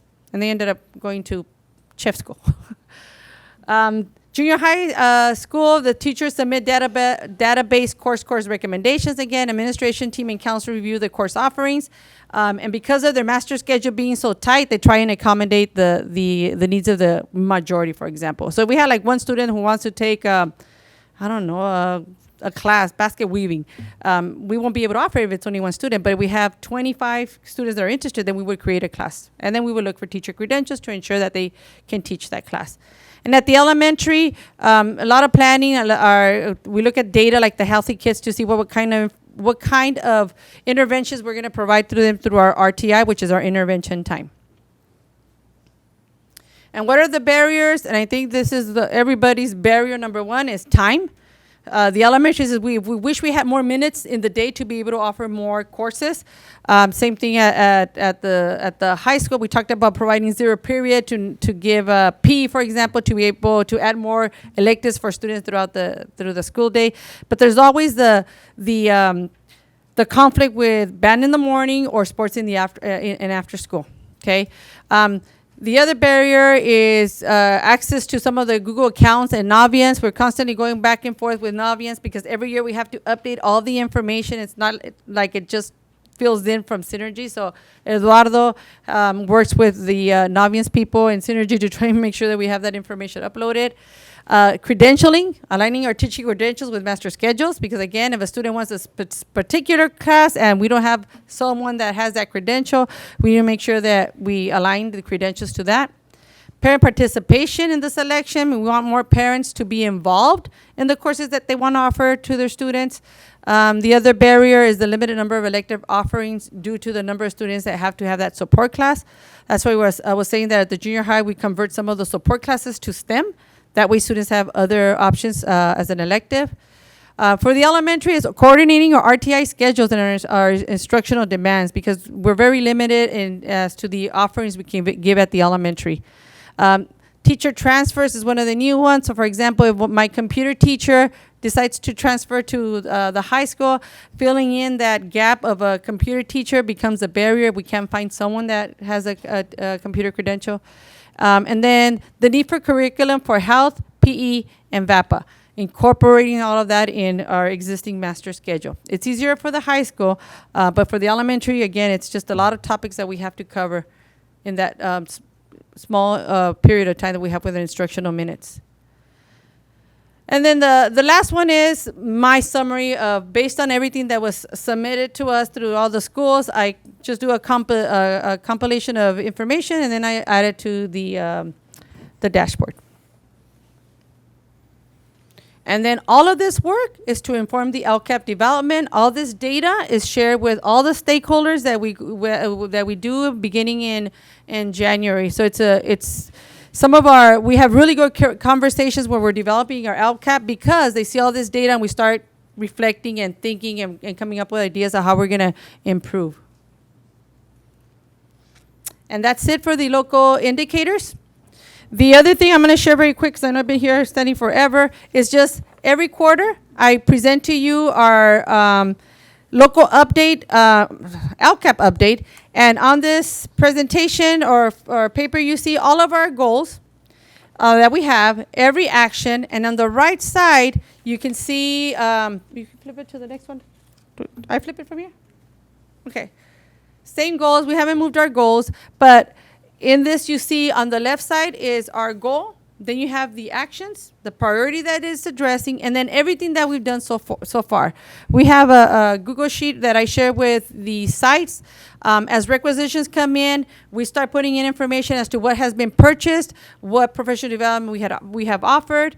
And then at the very end of this page, so I'm not going to go through every single one of it because it will be here much later, but at the very end, it tells you by goal what was the adopted budget, and what's the balance remaining. So at the very bottom, our total is 22,369,000, and our balance is 7,378,000. Unlike the old system that we had on Escape, if you now hire a position, the entire year's salary is now encumbered. So that's why you see it's only 7 million, because positions are already taking out of that formula. Right, Mr. Vega? Okay. And so this 7 million is to be able to do a lot of the activities like the field trips, professional development, purchasing safety equipment, everything that's in our different goals and actions. Any questions? On the position? Yes, I have a question. It's goal number 6, number 1. Go ahead. It's asking for, and this is a safety question. Uh-huh. It's asking for to buy ducts and heat detectors and eye wash tanks. Uh-huh. Uh-huh. And my question is, it's obviously on one of your goals. Uh-huh. I mean, how do we need to move on this? I don't know what they're going to use it for. I know they have the fire safety or. Oh, no, what's on the right is what we purchased already. Oh, they already. Yeah, so for example, Aurora had a need, they have a portables, and they needed an eye wash. So what we did is we purchased with this, a portable station. So this is what we've actually. met the needs. Yes, these are the needs that have been met with that funding. And so we still have money left. For example, another emergency comes up, then we use these funding.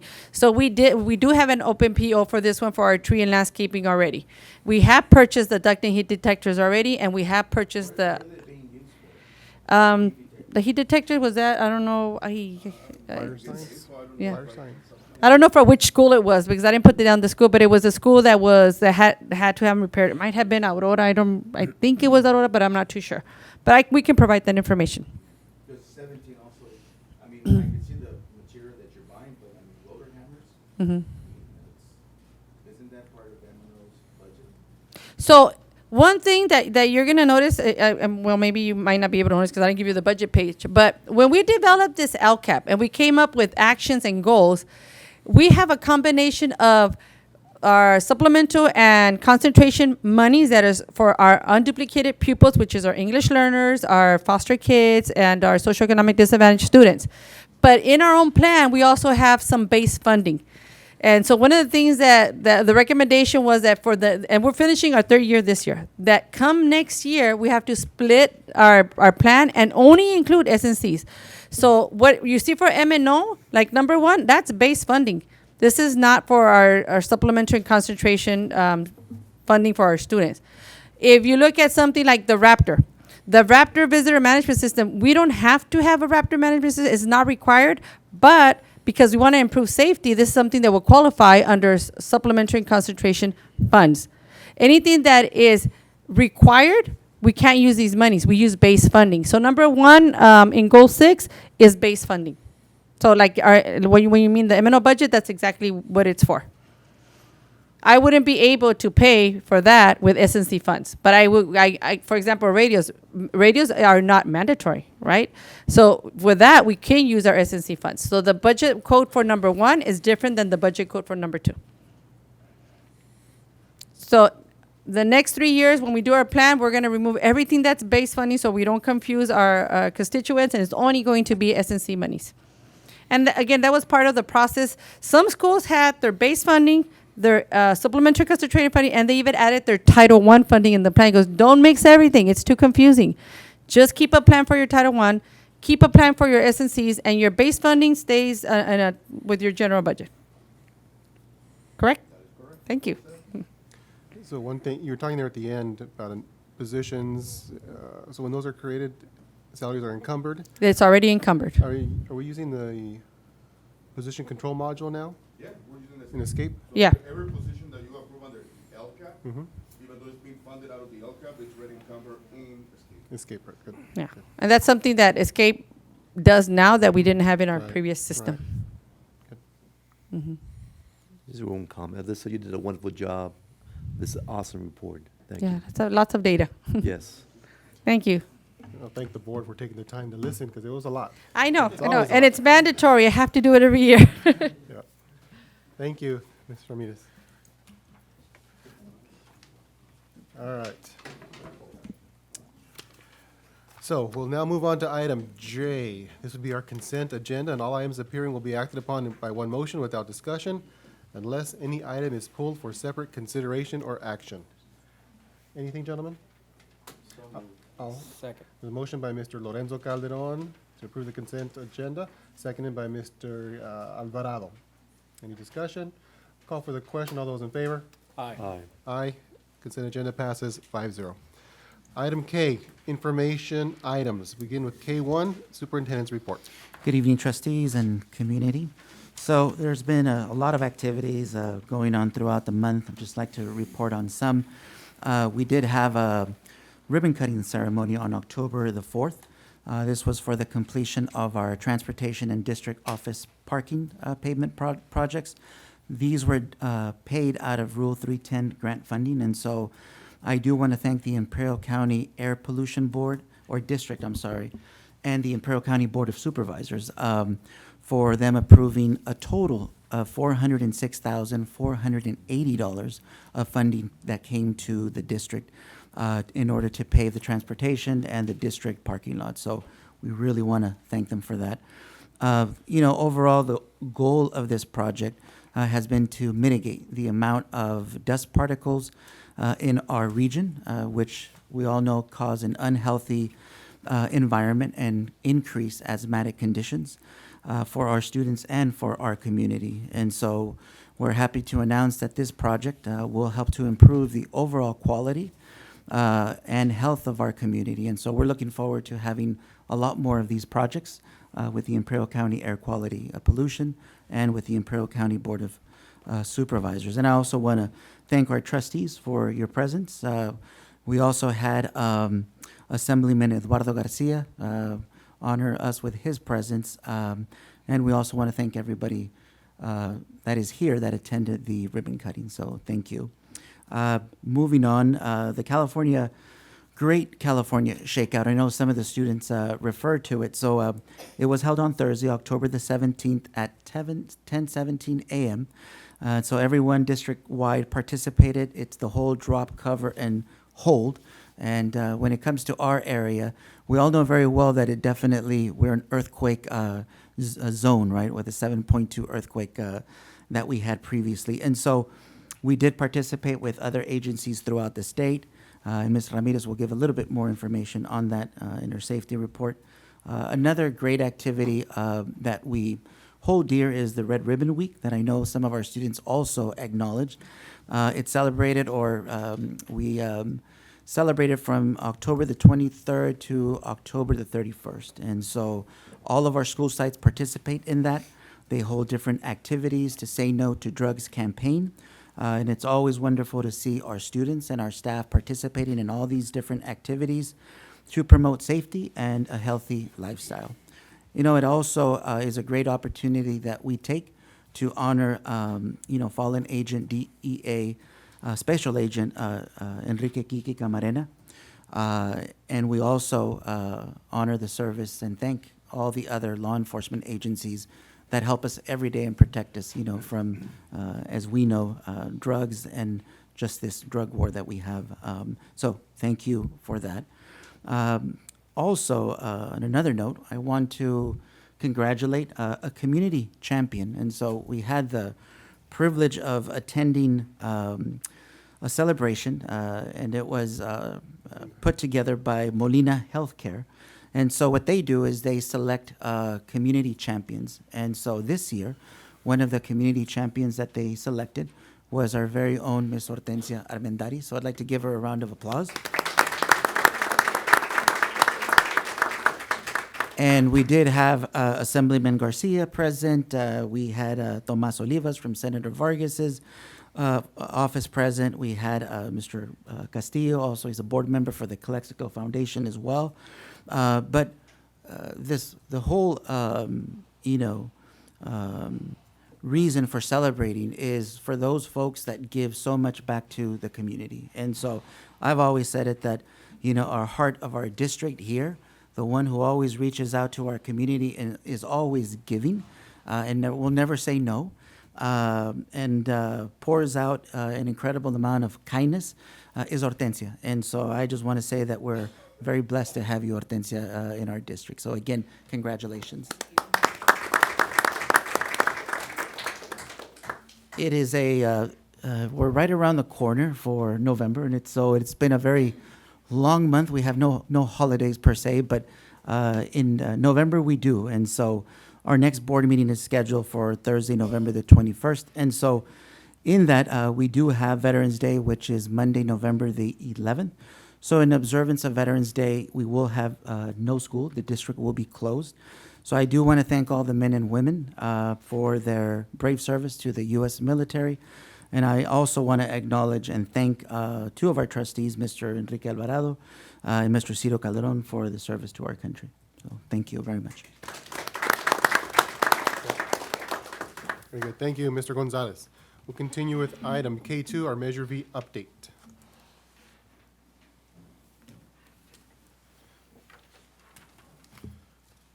Good evening to the board, superintendent, and the audience.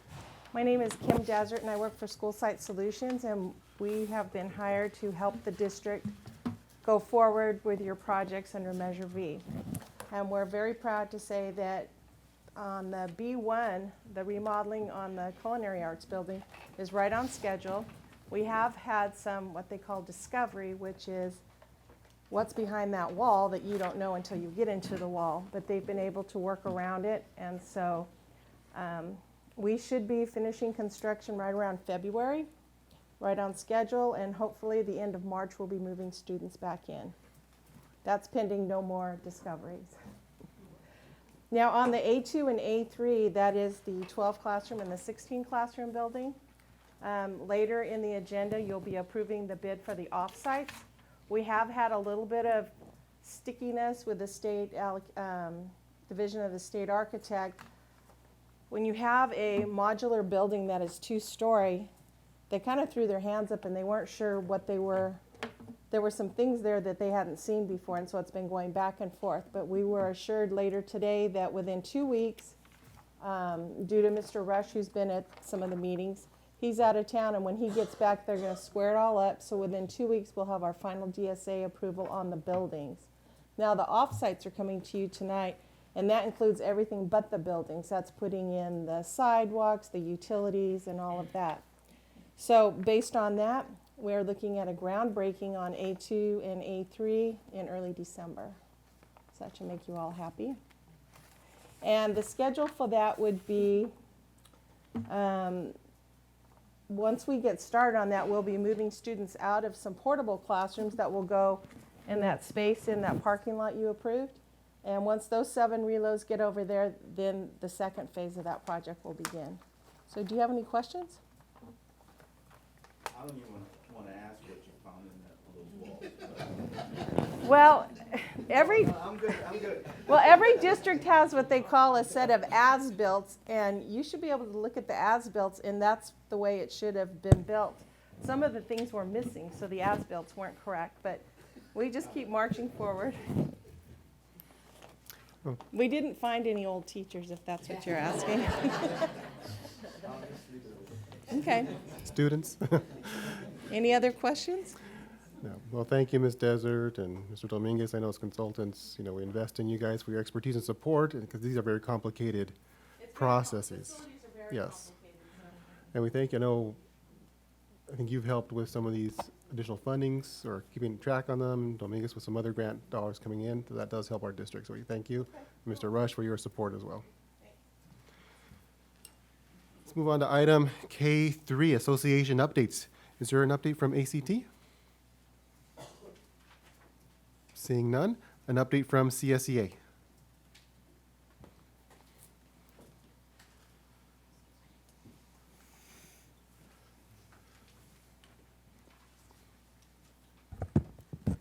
Belen Donato, Chapter President, Calexico CSEA. Good evening, Mr. Gonzalez, Board President, Mr. Castillo, and Board of Trustees, Calexico Unified School District. First, I want to thank Mr. Vega. And he's very helpful with us because one of the purposes of CSEA is train our members. I don't want nobody to generalize and say that we are always doing only what the job description is. I just want you to think that we are trying, even with our own money, get some trainings. So CSEA sent a few members to the Maintenance and Operations Academy. It was held by CSEA in San Diego on Sunday, October 13. And I want to just let you know that Judy Lopez is one of our classified members. She's in charge of the safety committee that we formed since we started with this present committee. We have Jaime Ortiz from 9th Grade Academy, and Mr. Jesus Bravo, now my first VP, and Mr. Rangel from 9th Grade Academy. Those are the members that went to the maintenance and operation training, and they got trained in Alice. So they're going to be on your dispositions and the district disposition in order to train and help other classified or any other members that want to be trained. So also I want to recognize Mr. Price for the effort to send 10 classified special ed IAs to the Para-Educator Conference that also CSEA is holding in, help me with the place, Ontario. Yes, we're working very close with Mr. Price, and he's always ready to help us. And in this case, 10 classified, and he was doing a very good effort to have that money in the special ed budget to send these people. Unfortunately, we got 13 members interested in going, and I know that probably it's too late, but I would like to ask you if there any way that the board can do an exception and help us to send these 3 people that were very interested and have a training. And think about it. You don't need to answer me right now. And I would like to have all these people trained and ready to help our students in our district without thinking in just the job description. And in other hand, also CSEA is here tonight to inform the Board of Education of our dismay that we are not receiving the district initial proposal for the collective bargaining agreement successors for negotiations 2019-2022. Our labor relationship representative, Mr. Flores, who unfortunately cannot be here tonight, has sent several letters to the district requesting dates to meet and confer over negotiations. CACA has not received an official response to those letters. On September 26, 2019, Mr. Flores had a phone conversation with Mr. Thurman, Human Resources Director, concerning negotiations and when CSEA shall expect the district initial proposal. Mr. Thurman assured Mr. Flores that the district was preparing to sunshine their initial proposal at the next regular scheduled board meeting, and it was today. We find ourselves tonight without say initial proposal was not reflected in the agenda. I ask you, Board of Trustees, to provide the district direction and guidance so we can return to the table for successful negotiation as soon as possible. CACA has been ready to bargain for a few months. In summary, CSEA asks you to provide direction that before that measure is taken, CSEA is requesting that district respond in good faith. Thank you very much. Thank you.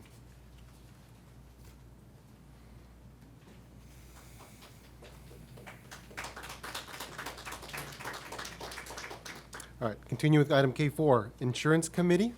Is there a report? Good evening, Board of Trustees, staff, members of the public.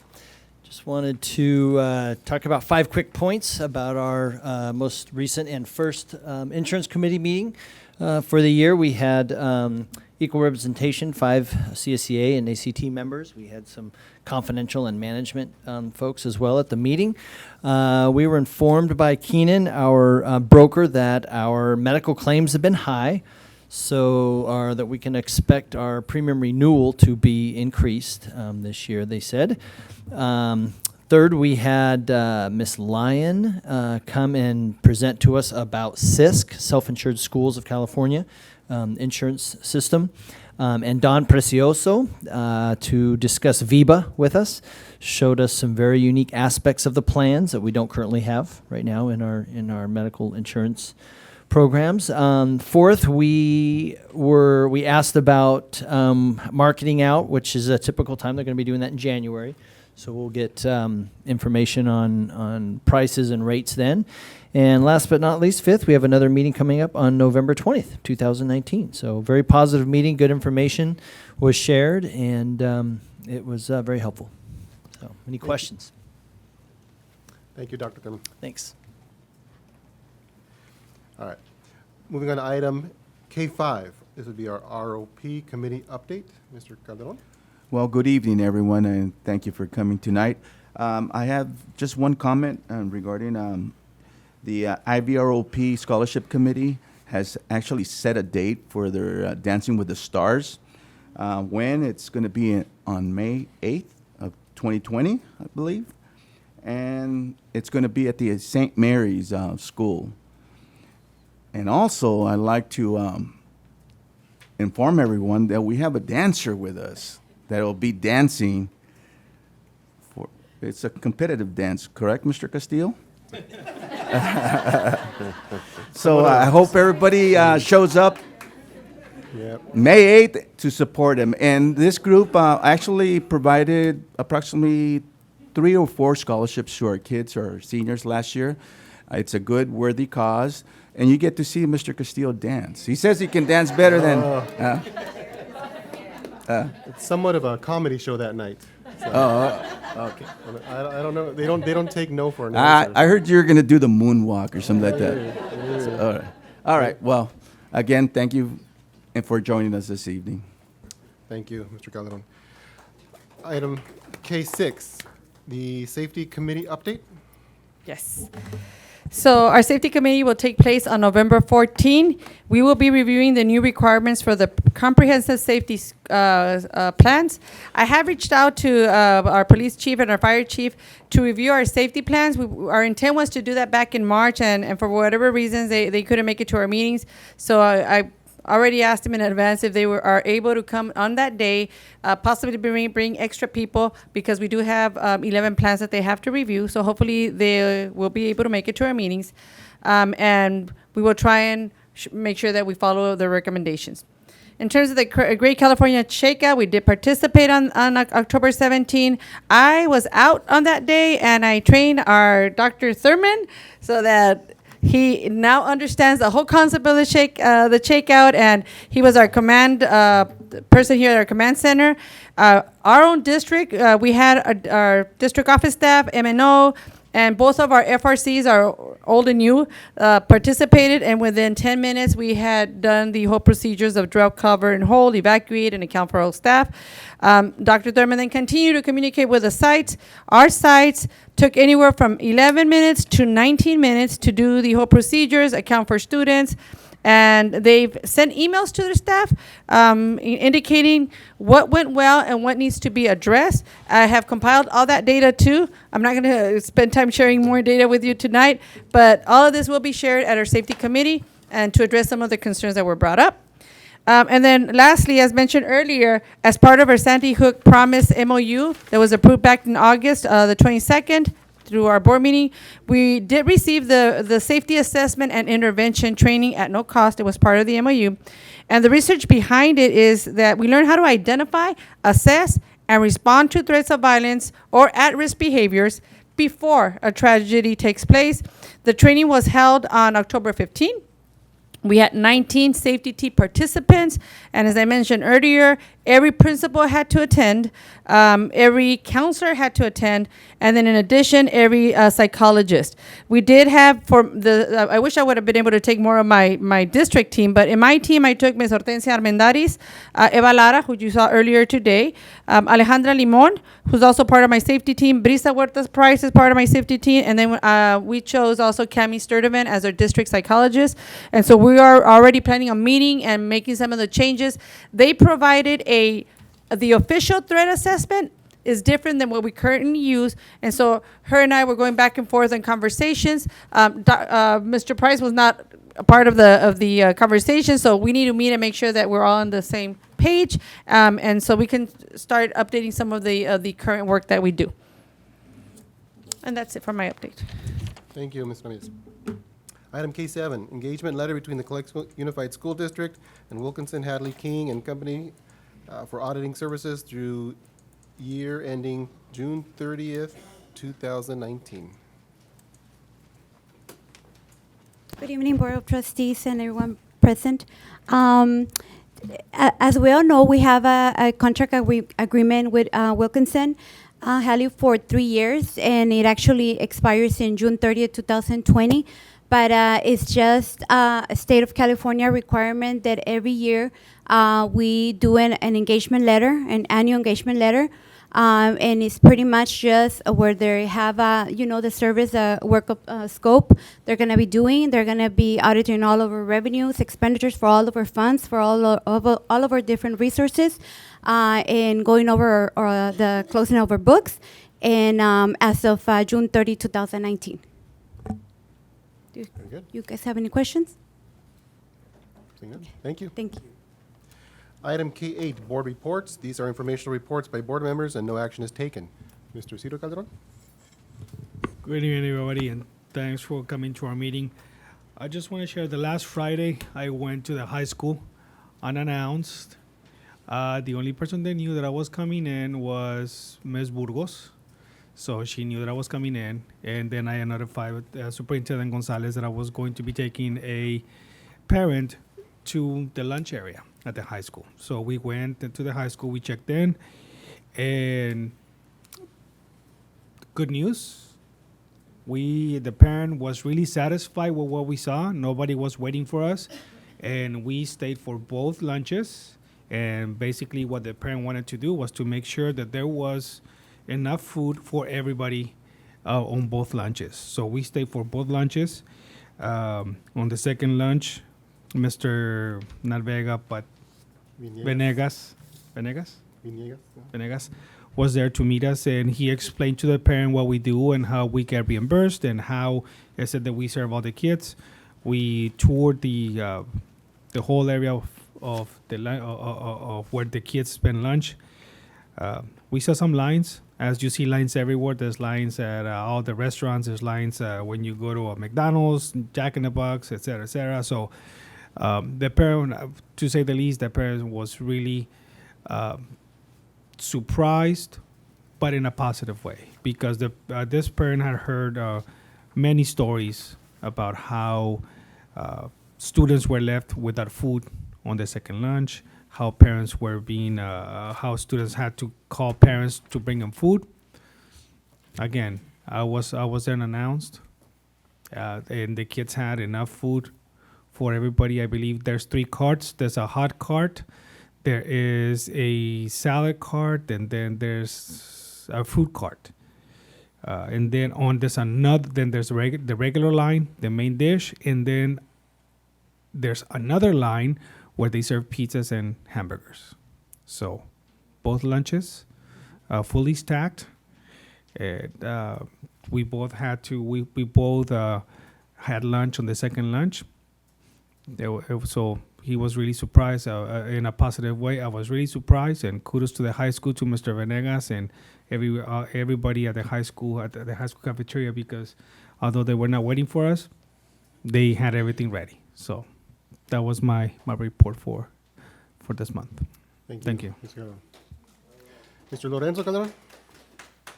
Good evening, everyone, and again, thank you for joining us tonight. The only comment I have is I'd like to take this time to congratulate our students and our staff that were recognized tonight. That's all. Thank you. Thank you. Mr. Alvarado. Ditto.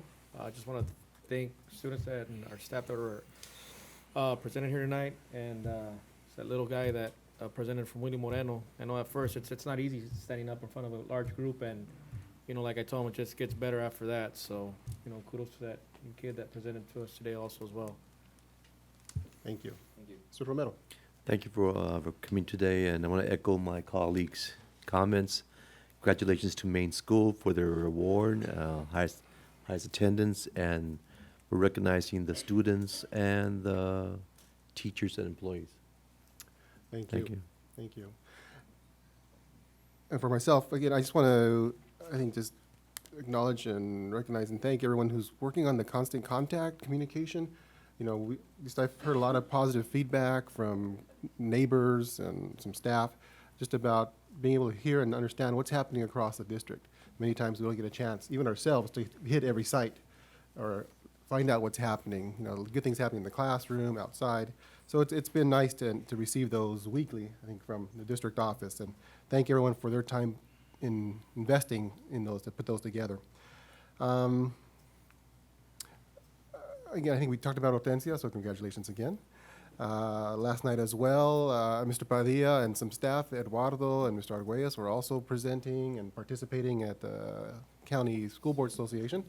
The keynote speaker almost, sharing the good things that have been happening here in Calexico, in the classrooms, student products, and just really sharing, I think, an inspirational, motivating story with other districts, showcasing, Calexico Unified School District. So we thank you for that.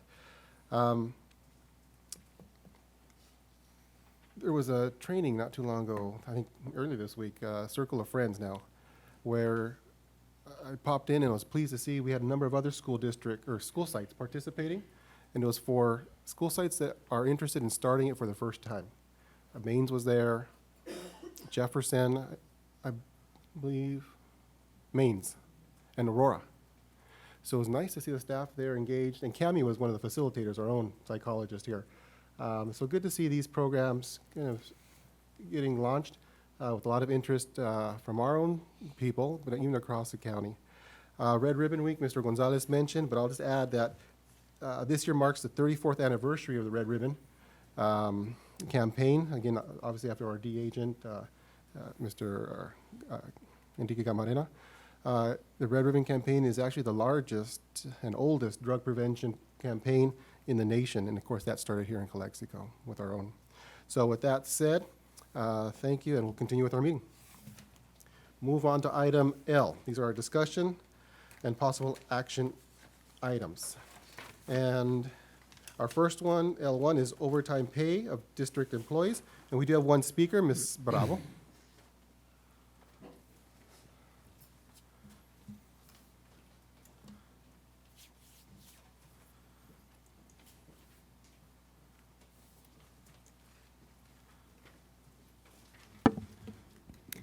Good evening. My name is Maria Bravo. I am the Chief Union Steward for Chapter 399. I'm not exactly sure what is going to be discussed, but I do want you to be aware. I do invite Mr. Ciro Calderon to have a conversation and talk about it. I don't know what the issue is with overtime. But we do need to have a discussion about this. We do have contract language as far as overtime. Let me share a story with you. A couple of years back, I was away in training for the whole weekend, Friday, Saturday, and Sunday. The district plumber was also at that same training. There was a water leak at one of the elementary school sites. The M&O director at that time kept calling him and calling him. He couldn't leave the training. So he said, as soon as I get back on Sunday, I'm going to go and fix the leak. It was a major leak on Sunday. And he wasn't doing it for the overtime pay. He didn't do it to please the M&O director. He did it so that the school will be open on Monday for the students. That's why he did it. Otherwise, the district would have had to hire someone, but still close the school on Monday in order to get the contractor there. So that's one story. You can't expect classified staff not to work overtime during school hours. Why? We have students and staff at site. They have to either vacate the classroom, move them to another classroom so that they can work in that particular classroom, or they have to fix, like in this case, water leaks. They have to work overtime after hours or on weekends. The same thing with transportation. The bus drivers, they're contracted to work from 6 to 3, but they still have routes at 4 or 5 o'clock. They're not done. What do you want them to do? As soon as it's 3 o'clock, pull over and tell the students, call your parents to come and pick you up. That's not going to happen. They have a sense of responsibility towards these students and to make sure that they get home safe. That's our responsibility that we all carry. There's no way that you can cut off overtime. There's not. We have, like I said, a contract language as far as overtime. We even have a commission rule on overtime. For example, I'm going to pick on him, the IT classified staff. He's here overtime. He clocks out at 5. Who's going to take over? Mr. Padilla? I don't think so. Sorry. Here we go with Ms. Burgos. Who's going to take over and take the minutes? She's here on overtime. Even though I don't represent her, I know she's here on overtime. And there are many classifications that work overtime. So we need to have this discussion before you decide on anything. Like I said at the beginning, I don't know what you're going to talk about or what your concern is, but please bring it forward with CSCA first. Thank you. Thank you, Ms. Bravo. Continuing with item L1, overtime pay of district employees. Any discussion by the board?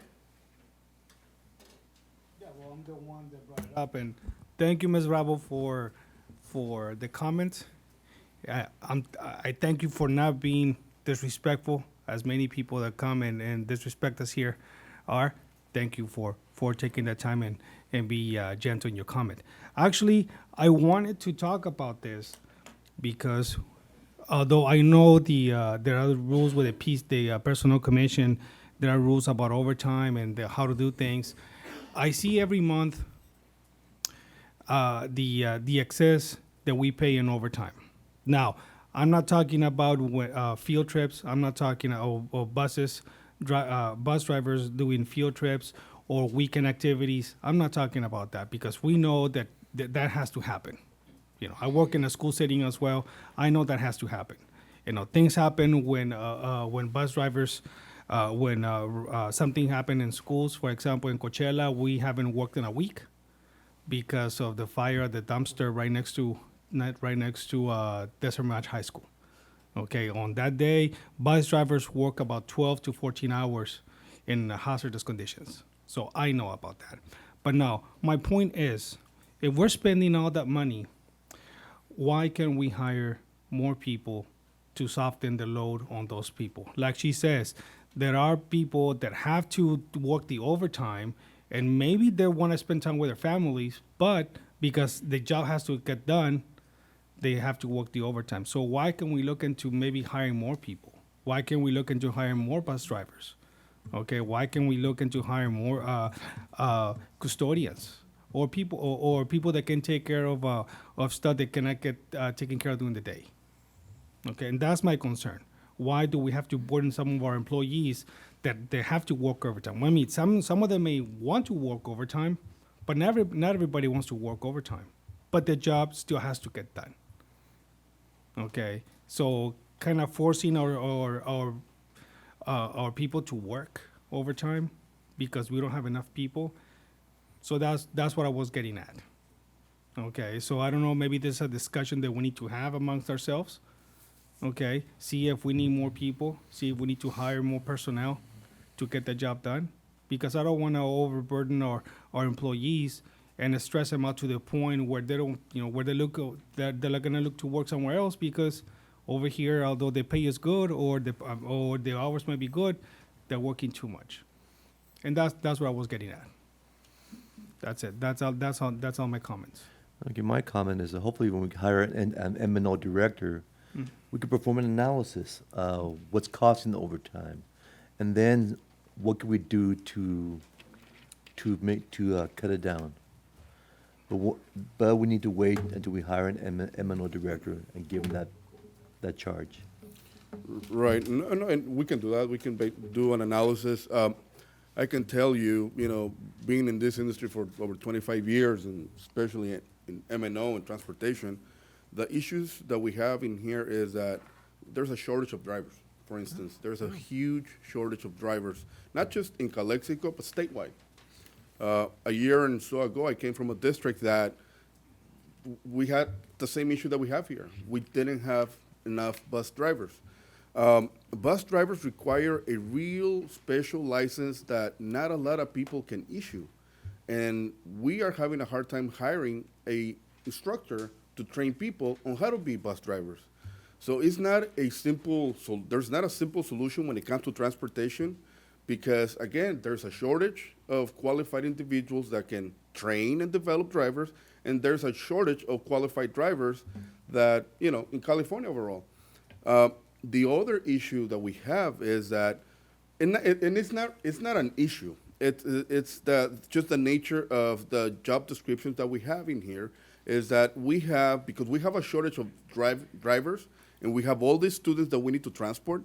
We have drivers/maintenance. We have drivers/mechanics, and a lot of times, those people, instead of, for example, doing maintenance work, they have to be pulled from their maintenance duties so that they can drive a route both in the morning and in the afternoon.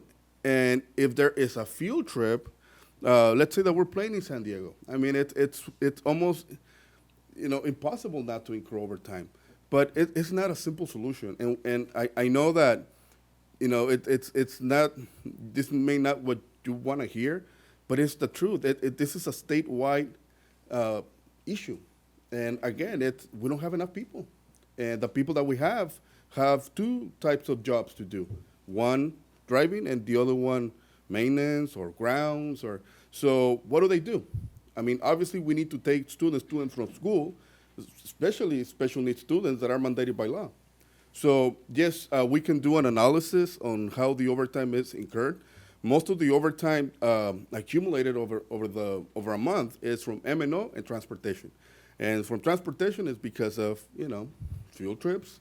A lot of times, parents take a little bit longer to pick up their kids. So that's going to delay, a bus, or there's a traffic accident. I mean, there are so many scenarios and things that can, create the overtime. But nevertheless, when that person gets hired, the director gets hired, of course, we can work towards finding a way of minimizing the overtime. If that's what the board wants me to do, of course we can do that. Is there any way that, for example, you're saying that we have a shortage of drivers? Mm-hmm. Is there any way that we can offer an incentive when hiring drivers? I don't know, they're gonna hate me, but like a bonus, Well, anything that has to do with monetary compensation has to be negotiated. So can it happen? Yes, absolutely. But again, it's a negotiable item. Calexico is the lowest paid in transportation as far as bus drivers. Nobody wants to come and drive for Calexico. well, that's what I'm saying. Can we offer like a bonus or? Need a classification study. Okay. And what I don't want to happen in Calexico is to overwork our people and have them not only have to go somewhere else, but maybe go on stress leave or whatever the case may be because they're working too much. So maybe that's something that we need to do once we hire that M&O director. Duly noted.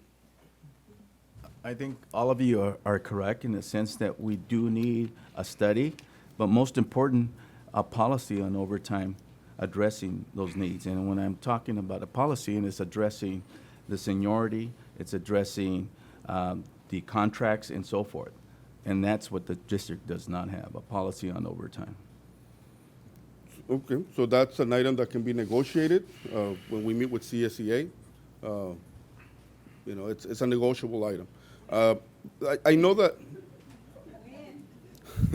I know that districts do have policies in place where the approval, what is the approval process before overtime is approved? I know that districts like El Centro, they have the CBO or the superintendent approves their overtime before it is granted.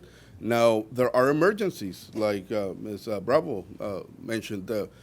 I've been part of those emergencies, and I have been the one that has approved some of the overtime to address those emergencies. But, you know, yes, we can put together a policy, but as far as eliminating overtime or just restricting it, that is, you know, it's a labor issue as well, so. Any other comments? No. All right, thank you, Mr. Goodall, for bringing this. So are we giving any direction? Is he gonna do a study or?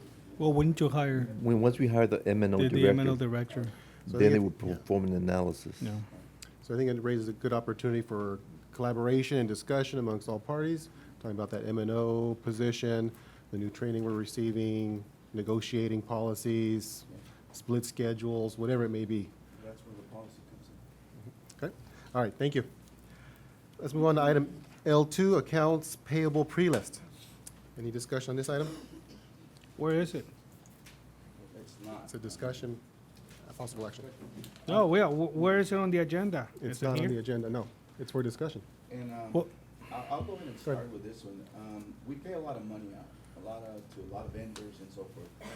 And my concern here is, when I ran for this office, I promised transparency.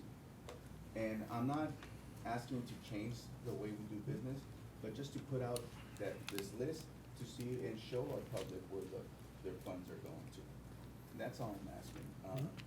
Like I said, we have addressed this before, but I think just putting the report out there, just so the public knows where the funds are being spent, that suffices with me, so. Okay, so all you want is a report on Yes. every month. Okay, that's fine. Just being We- transparent, I think, is what you're Yes. alluding to. Yes. Well, like it used to be before. Before we used to have the pre-list here for everybody to see. Now it's not here anymore. Why? Why don't you? Go ahead. I believe a few years ago, we made a decision, before the pre-list was here, and we would approve it, and that's when the payments would go on. Correct. And then, so we said, no, that's delaying payments to the vendors, so we streamlined it, and now it's done on a weekly basis. But we could go ahead and bring it and just show it for transparency. But yeah, and Okay, that's okay, that decision was made a few years ago. If you want to bring it back, just not for approval, but just to have it on there as informational item. yeah, that's an Okay, then informational that item. can be done, yeah. Okay, that's easy. So it can be on the agenda, it could be on the website, there's a number of ways to be I transparent as well. want it on the agenda. Agenda? Yeah, on the agenda. Okay. There's is the public that pays the taxes, that pays for all the salaries and for us to be here. So And why the shouldn't they public look? can come and ask questions. Yeah. I mean, it's a done deal, I mean, because by the time it gets to the board, it's already spent money, but at least they have questions, they can come up and ask those questions. All right. Do you need action on that? Or direction?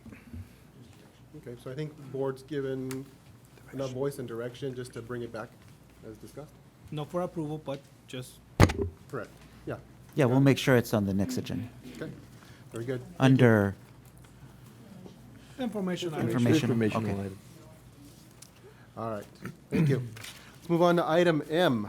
Action items, consideration and action, approval of the following items. M1, appointment and replacement member to the Measure V Citizens Oversight Committee. Do we have comment or discussion? Just a recommendation to the board to appoint a new committee member to the Measure V Citizens Oversight Committee.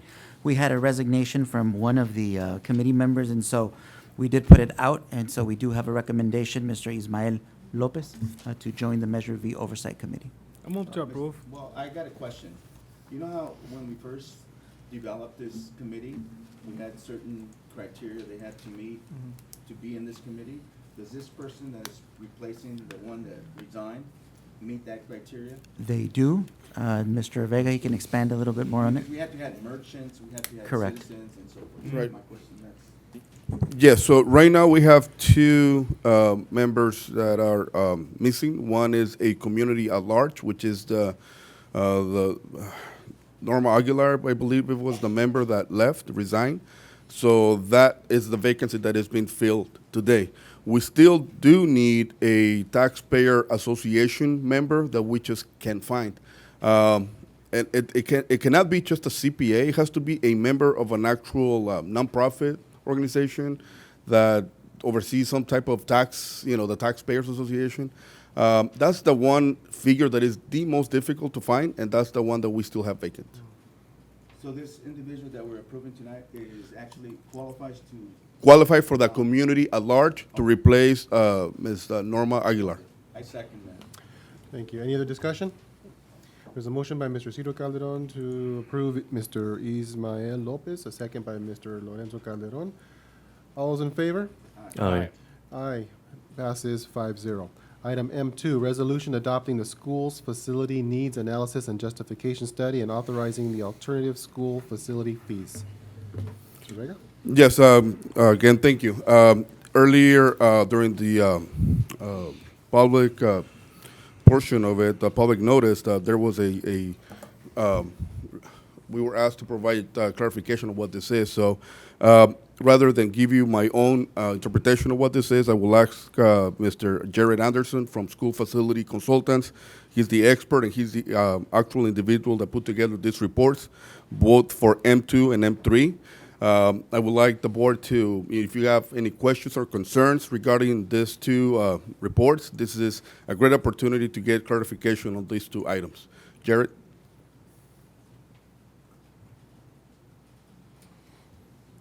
Hello, members of the board and community. My name, as Cesar mentioned, is Jared Anderson, and I work for School Facility Consultants, and we put together both M2 and M1. I believe there was a question earlier just to provide a little bit of a clarification on what this is.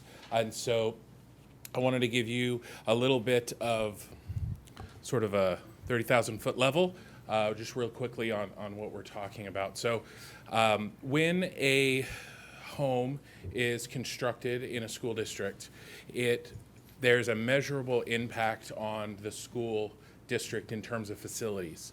A home can produce anywhere between, on average, half a student up to sometimes even a full student. So, for instance, a real-world example, if a developer builds 1,000 homes or plans to build 1,000 homes inside of a school district, that could be 500 kids, it could be 700 kids, it could require a new elementary school. Where does the funds for that elementary school come from? And there's a lot of answers to that question, but what is happening is that the developer is creating an impact to the school district. And so these developer fees are in order to help mitigate that impact. And these reports, what they do is they provide under the state law and the California code in order for the school district to charge those developers the fees to pull those permits so they can build those homes. The school district is required to provide these analyses.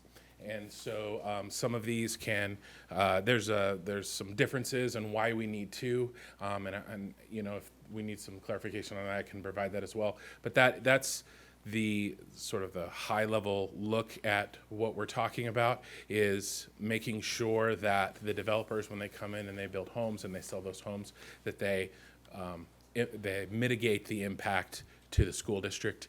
And we're talking specifically about facilities. So new schools or modernization in some cases. So that's, like I said, that's the high level look. You mentioned something that caught my attention. You said when they build and sell houses. So when does it happen? When they build a house or when they sell the house? So the technical answer to that question, it can happen either way. But for the most part, I believe in almost every school district, it happens when they pull the permit. So that's when they are required to pay that fee. And there's a variety of ways that the process can work. It depends on the city, it depends on the school district. Usually there's some sort of certificate of payment that the school provides the city, and the city says, okay, you paid your fee to the school district, now we'll let you pull your permit. And so what this process is doing is updating our data and updating the actual fee itself that the school district, that the developers are going to pay the school district. And it's on a per square foot measurement.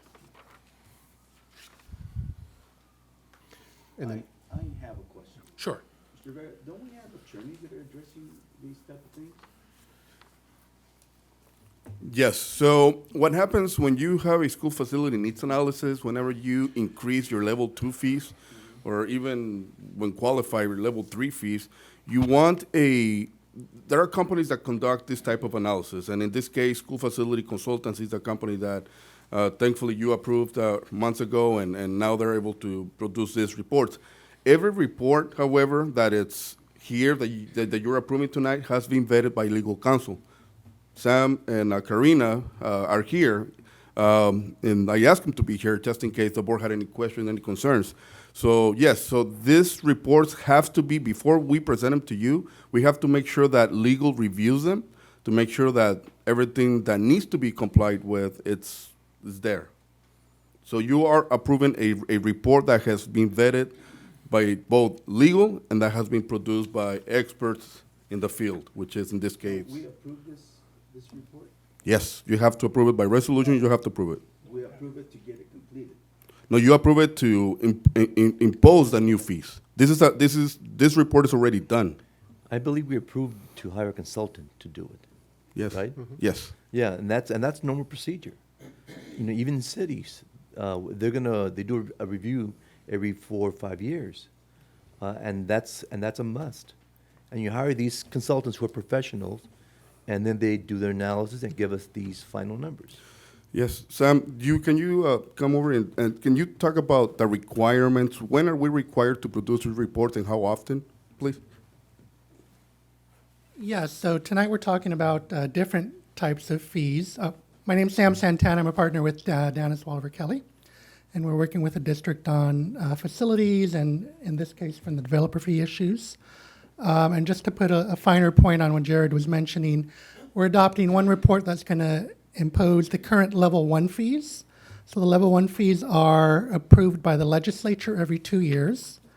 And the level 1 fees are the basic level of fees that the district could collect. And so when we're saying we're going to collect fees from these developers, those fees are not going to be enough to cover a whole school. Okay? So the level 1 fees are essentially, I think, a third of what the what Jared has, Mr. Anderson has calculated to be the total impact. The level 1 fees are going to cover 1/3 of that impact. So you're still going to have to come up with the other 2/3. Okay? And we're also talking about a school facility needs analysis that has to be adopted annually. And in this case, the school district does qualify for implementing level 2 and level 3 fees.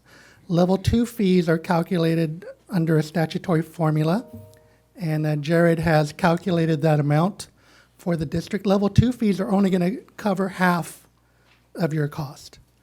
So I know that, I think developers are always going to be very adamant and very vociferous in protesting that they're going to be paying through the nose. They're making an impact on the district by building homes here. You're going to have to house new students. They're generating those students, and these fees are only going to cover part of that. So you're still going to be on the hook for the other half, even with the level 2 fees. Jared also calculated that level 3 fees could be imposed as well. Level 3 fees would cover the full cost, calculated statutory cost of the impact. There's still going to be a shortfall, but as far as the legislature is concerned, you would be fully covered with level 3 fees, and those are only going to be imposed, I think, really at the discretion of the district and the superintendent and the board. If you feel that those are, after you adopt this report, if you adopt it, you could potentially impose level 3 fees as well. Level 3 fees, that's at 7 That's the level 2 fee. The level 2 fee? 741. 741? The level 2. And have you addressed BIA's comments regarding these fees? Yes. If Yeah, I may, so if I may, they- just before we continue, just out of protocol, Yes. is there a desire to extend this meeting? I'll make a motion to, Motion to extend by Mr. Alvarado, second by Mr. Ciro till 10, till 10 o'clock, very good. Till 10 o'clock, as said. You All wish. those in favor? optimistic. All those in favor? Aye. Aye, aye. Meeting extended till 10. Thank you. Go ahead. Yes, so BIA sent a letter late yesterday, at some point, late yesterday afternoon, setting forth some issues that they thought were present within those reports. We reviewed those today as a group, and we found that they didn't really hold much water, and we drafted a reply and sent it back to them, addressing their concerns. They were mostly concerned with past reports, and this is a new consultant that's here. We went through very carefully in his reports through his methodology, and we saw that he was pulling information directly pertinent to the district, from the district's info, from the city, directly from the city. So I didn't really see any issues at all with the methodology. All the legal requirements have been met in terms of publication, distributing the reports, et cetera, et cetera. So from our point of view, it's a valid report that could be defended if challenged. But now the ball would be in your court in order to decide whether to impose those or not. Can you also explain to the board the importance of approving a level 2 or this SFNA, school facility needs analysis, if we are ever planning to, ask for any some type of state reimbursement? Absolutely. So the state does require that the district impose the maximum fee that it's eligible for if it is going to apply for state funding. So if you don't approve the level 2 fee report and the level 1 fee report as well, then the district would not be eligible for state funding because we wouldn't be meeting that requirement. So they want you to have some self-help locally from the developers before the state would then kick in additional money if that were ever available. It hasn't been available for quite some time. I think just last year they began funding some projects, and you may or may not be aware that AB 48 was approved by the legislature and signed by the governor. It's going to take effect January 1st, and that's going to put a state bond on the ballot for March of 2020, which would fund, if it does pass, it would fund state funding of local facilities once again. So this will help our cause. This is a mandatory step if you want to be eligible for state funding. Okay, I move the. Hold on. Okay. Just for the record, if this proposal is challenged, will you assist the district in the procedures? Absolutely, yes. Yes, that's what we do. Our firm only represents school districts and college districts, and we specialize. Oh, wait, that's being recorded? Oh, no. All right. Absolutely. No, we've vetted it. We're 100% comfortable with it. And I know that developers are always going to come, try to create confusion, try to muddy the waters in order to get you to doubt the steps that have been taken, but we think that you are going to be okay on that part. Is this going to cover the new construction that is going on in Calexico now, or? Yeah, so level two fees, when they are approved, assuming they are approved tonight, they would go into effect immediately. Tomorrow, someone comes in to pay a fee, they have to pay the new fee. Level 1 fees, without getting too much in the weeds, there's a little bit of a delay, but the residential, if you're talking about homes, they would be paying the new fee tomorrow. Can you also, what do you have a level 1 fee? Is it just residential? Can it be Sure. commercial? So the level 1 versus level 2, as long as a district can justify and do the report for a level 1, every district in California gets to charge a level 1 fee. It's sort of the base. And that fee ceiling is provided by the State Allocation Board every 2 years.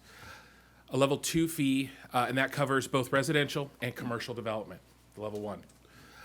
The level 2 fee is very specific. It requires certain triggers. Relatively speaking, very few districts get to charge a level 2 fee in the state of California. And Calexico meets those triggers that allows the imposition of a level 2 fee. It requires a little bit more specific calculation, but there's no upper bound on a level 2. So that is why the fee has gone up this year in level 2. And if the sort of the counter to that is that a level 2 only lasts for 1 calendar year. So it has to be annually redone and taken a look at. The level 1 lasts a little bit longer. It's usually done every 2 years if you're on schedule, which is what I think Caesar is trying to get us on a good schedule on our developer fees reports. So the level 2 should be renewed every year then? Correct. Okay. Data can change, and you know, if we're expecting for instance, a large apartment complex to come in, and that's what's causing the fee to be a little higher. They come in, they pay their fees. Next year, maybe the fee is lower. Maybe another apartment complex is going to be on the books, ready to be built. So it just depends, and that data changes. It's a little bit like hitting a moving target. When we do the report, we use the best data that we can, and every year as that data changes, enrollment changes, capacity gets added, you know, different things can happen, and so we want to make sure that we update that, and again, that's required by law that it lasts for 1 year. And remember, what we don't want to risk is the state eligibility. I mean, that's ultimately the one thing that you will never forgive me for missing that. So, you know, we have to have this report. So. And there's another part too, and it goes back to what I mentioned before, and it's about the developers themselves helping to mitigate their impact to the district. And so what we're trying to do is calculate that accurately.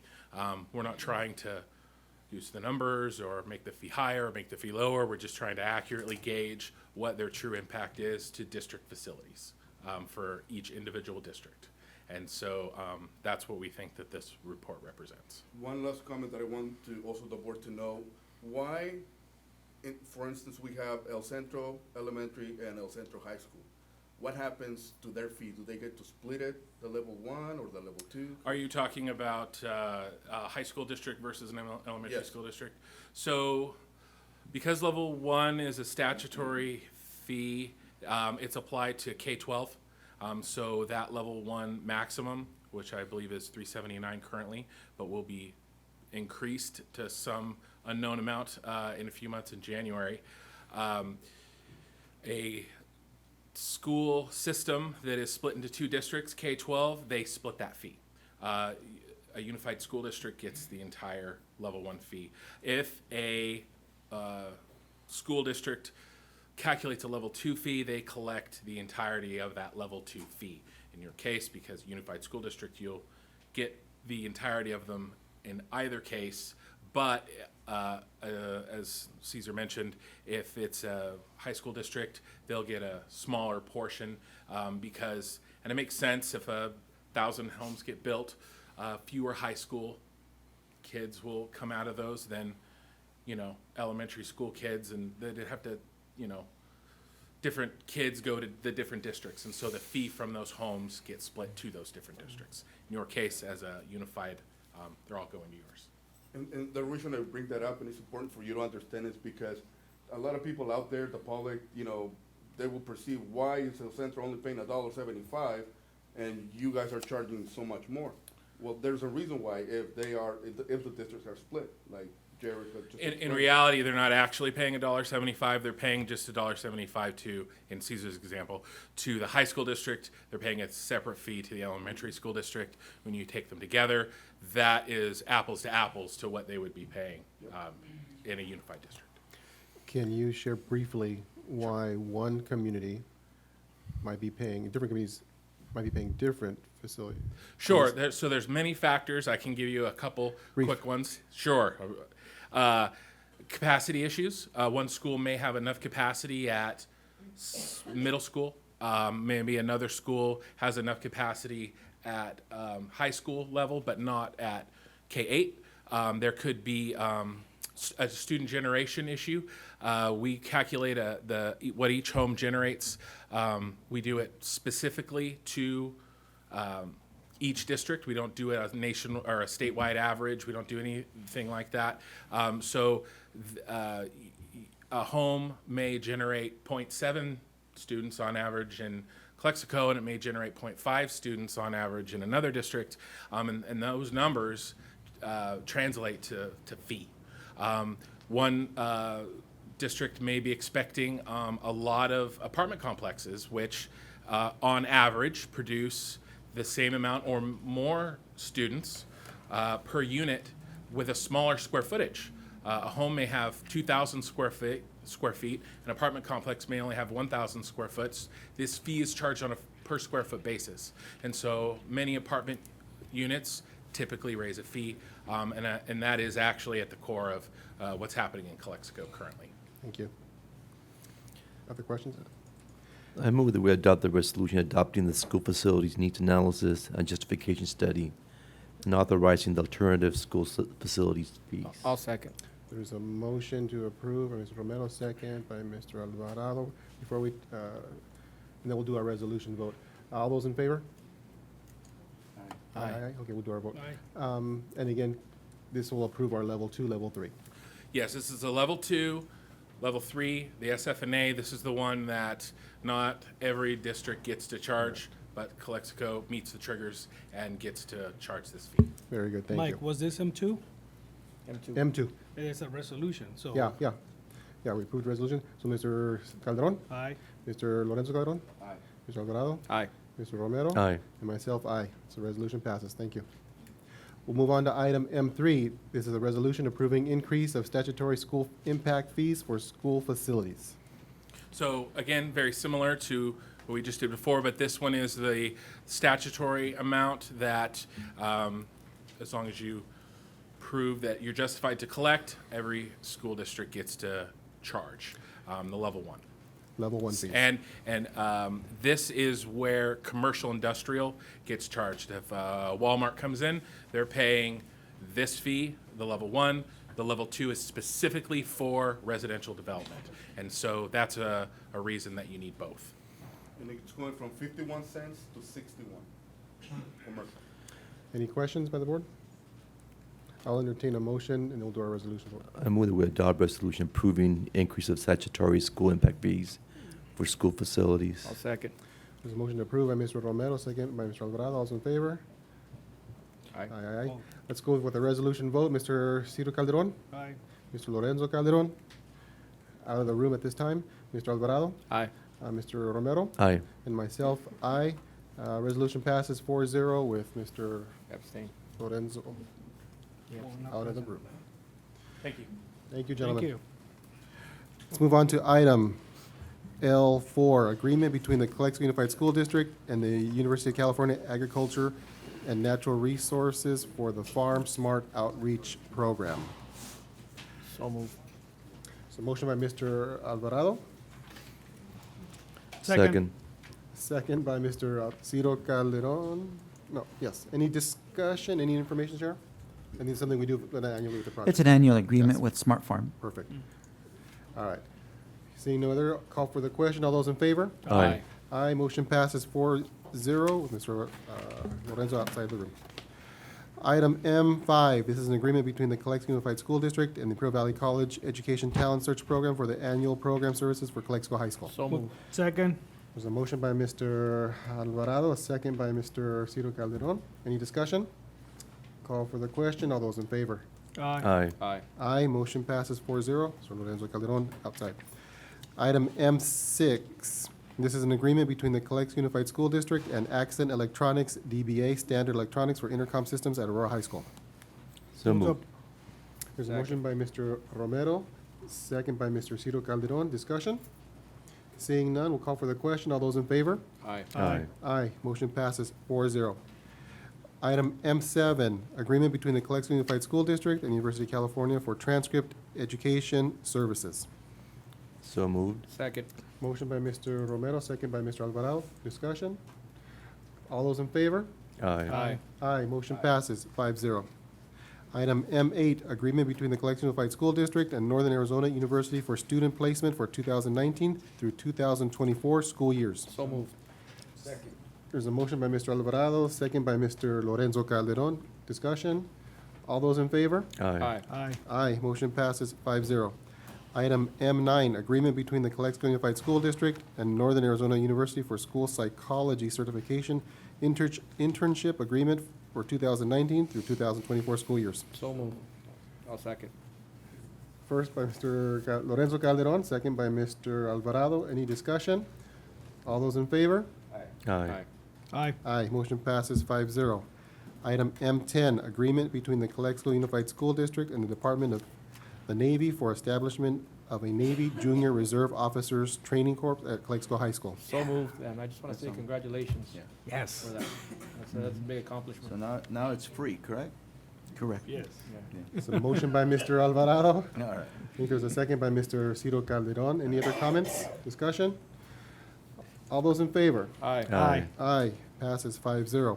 Item M11, agreement between the Calexico Unified School District and Maria L. Rodriguez, independent consultant, to provide professional translation services between October 24th, 2019 through June 30th, 2020.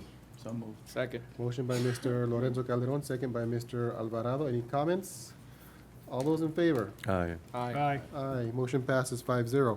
Item M12, agreement between the Calexico Unified School District and No Red Ink Corp. to provide supplemental software to assist students with writing and grammar skills.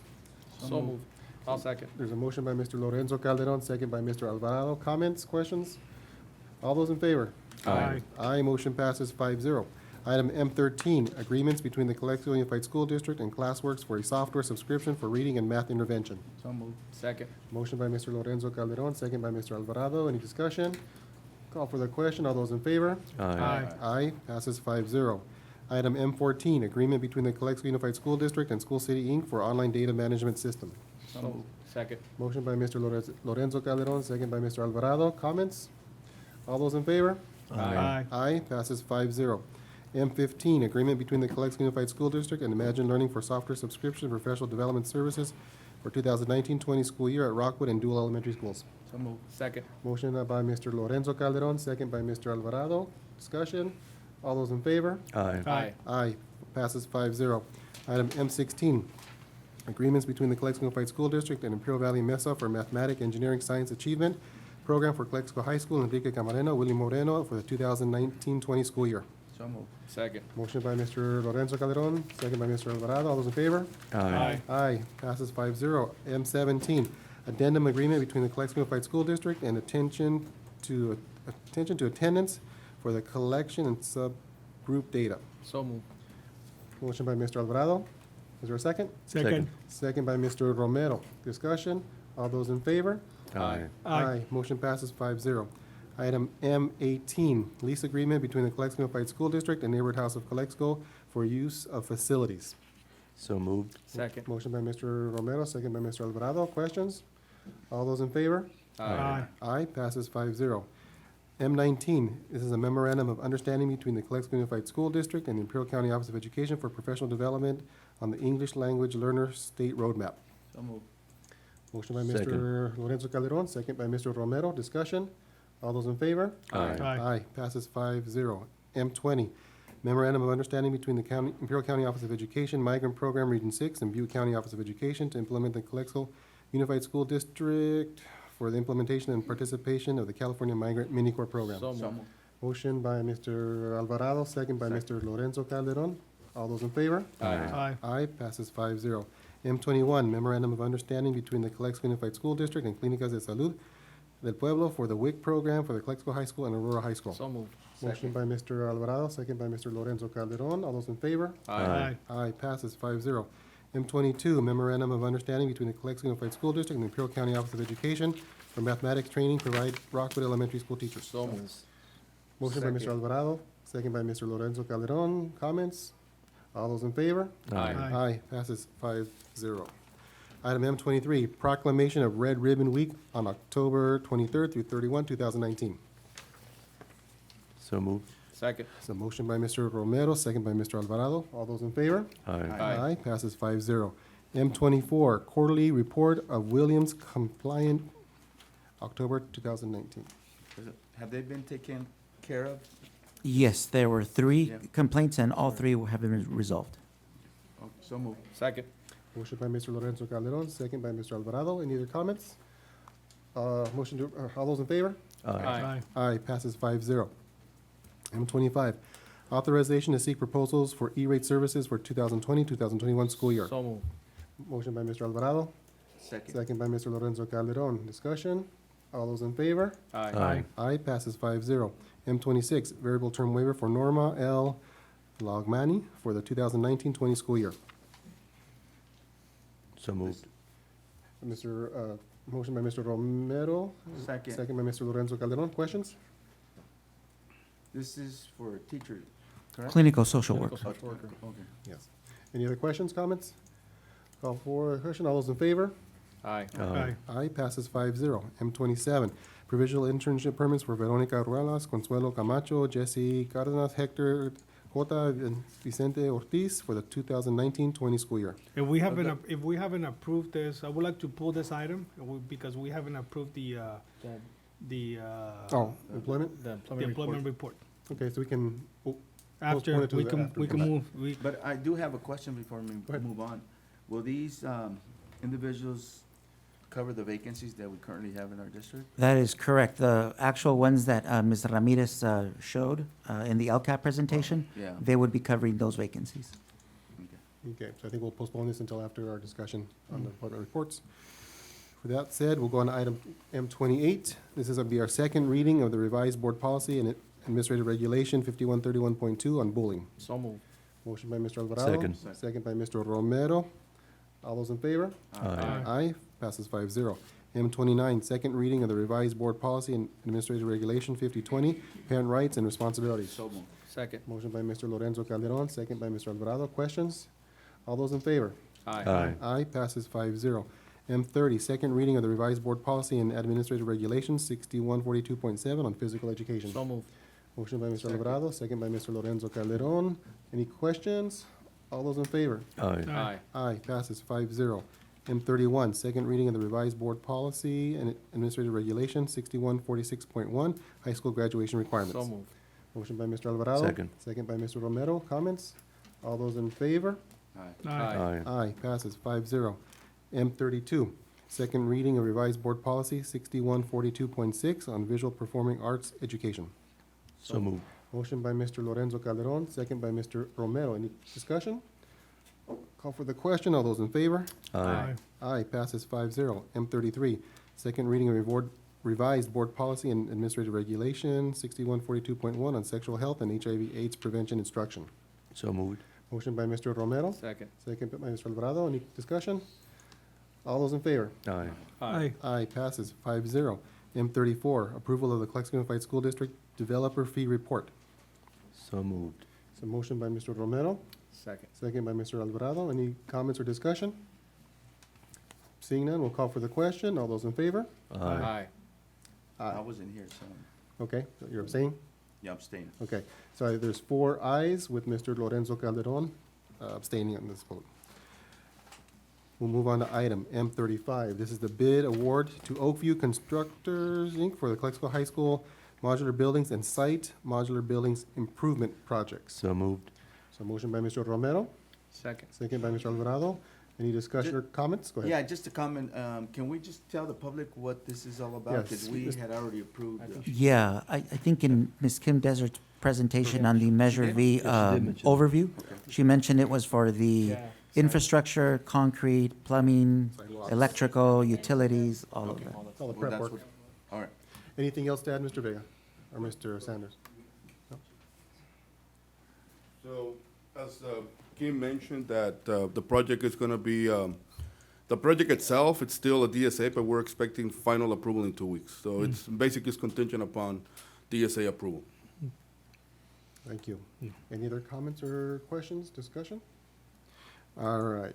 And it was the lowest one, correct? Yeah. Yeah. Almost $1 million less. All right, so moved. I think there was already a first and a Someone? second. Yeah. Yeah. I'll roll. Yeah, I'll call for the question. All those in favor? Aye. Aye. Passes 5-0. Item M36, notice of completion of Fort Calexico High School District Bus and Staff Parking Lot Project. So moved. Motion Second. by Mr. Romero, second by Mr. Alvarado. Any discussion? All those in favor? Aye. Aye, passes 5-0. M37, this is a resolution to submit an application to the State Allocation Board for the applications received beyond authority list. So moved. So motion by Mr. Romero, Second. second by Mr. Lorenzo Calderon. Is there any comments, discussion, Sheriff? No? No. Not saying, okay. All those in favor, and then we'll do a resolution. Aye. All those in favor? Resolution was Yeah. one vote at a time. Yeah. In favor of approving the Aye. resolution? Aye. Aye. Yeah. Mr. Romero? Aye. Romero? Aye. Myself, aye. Go to M38. Oh, we're not gonna go there right now. At this point, I believe the board will reconvene back into closed session and be out shortly.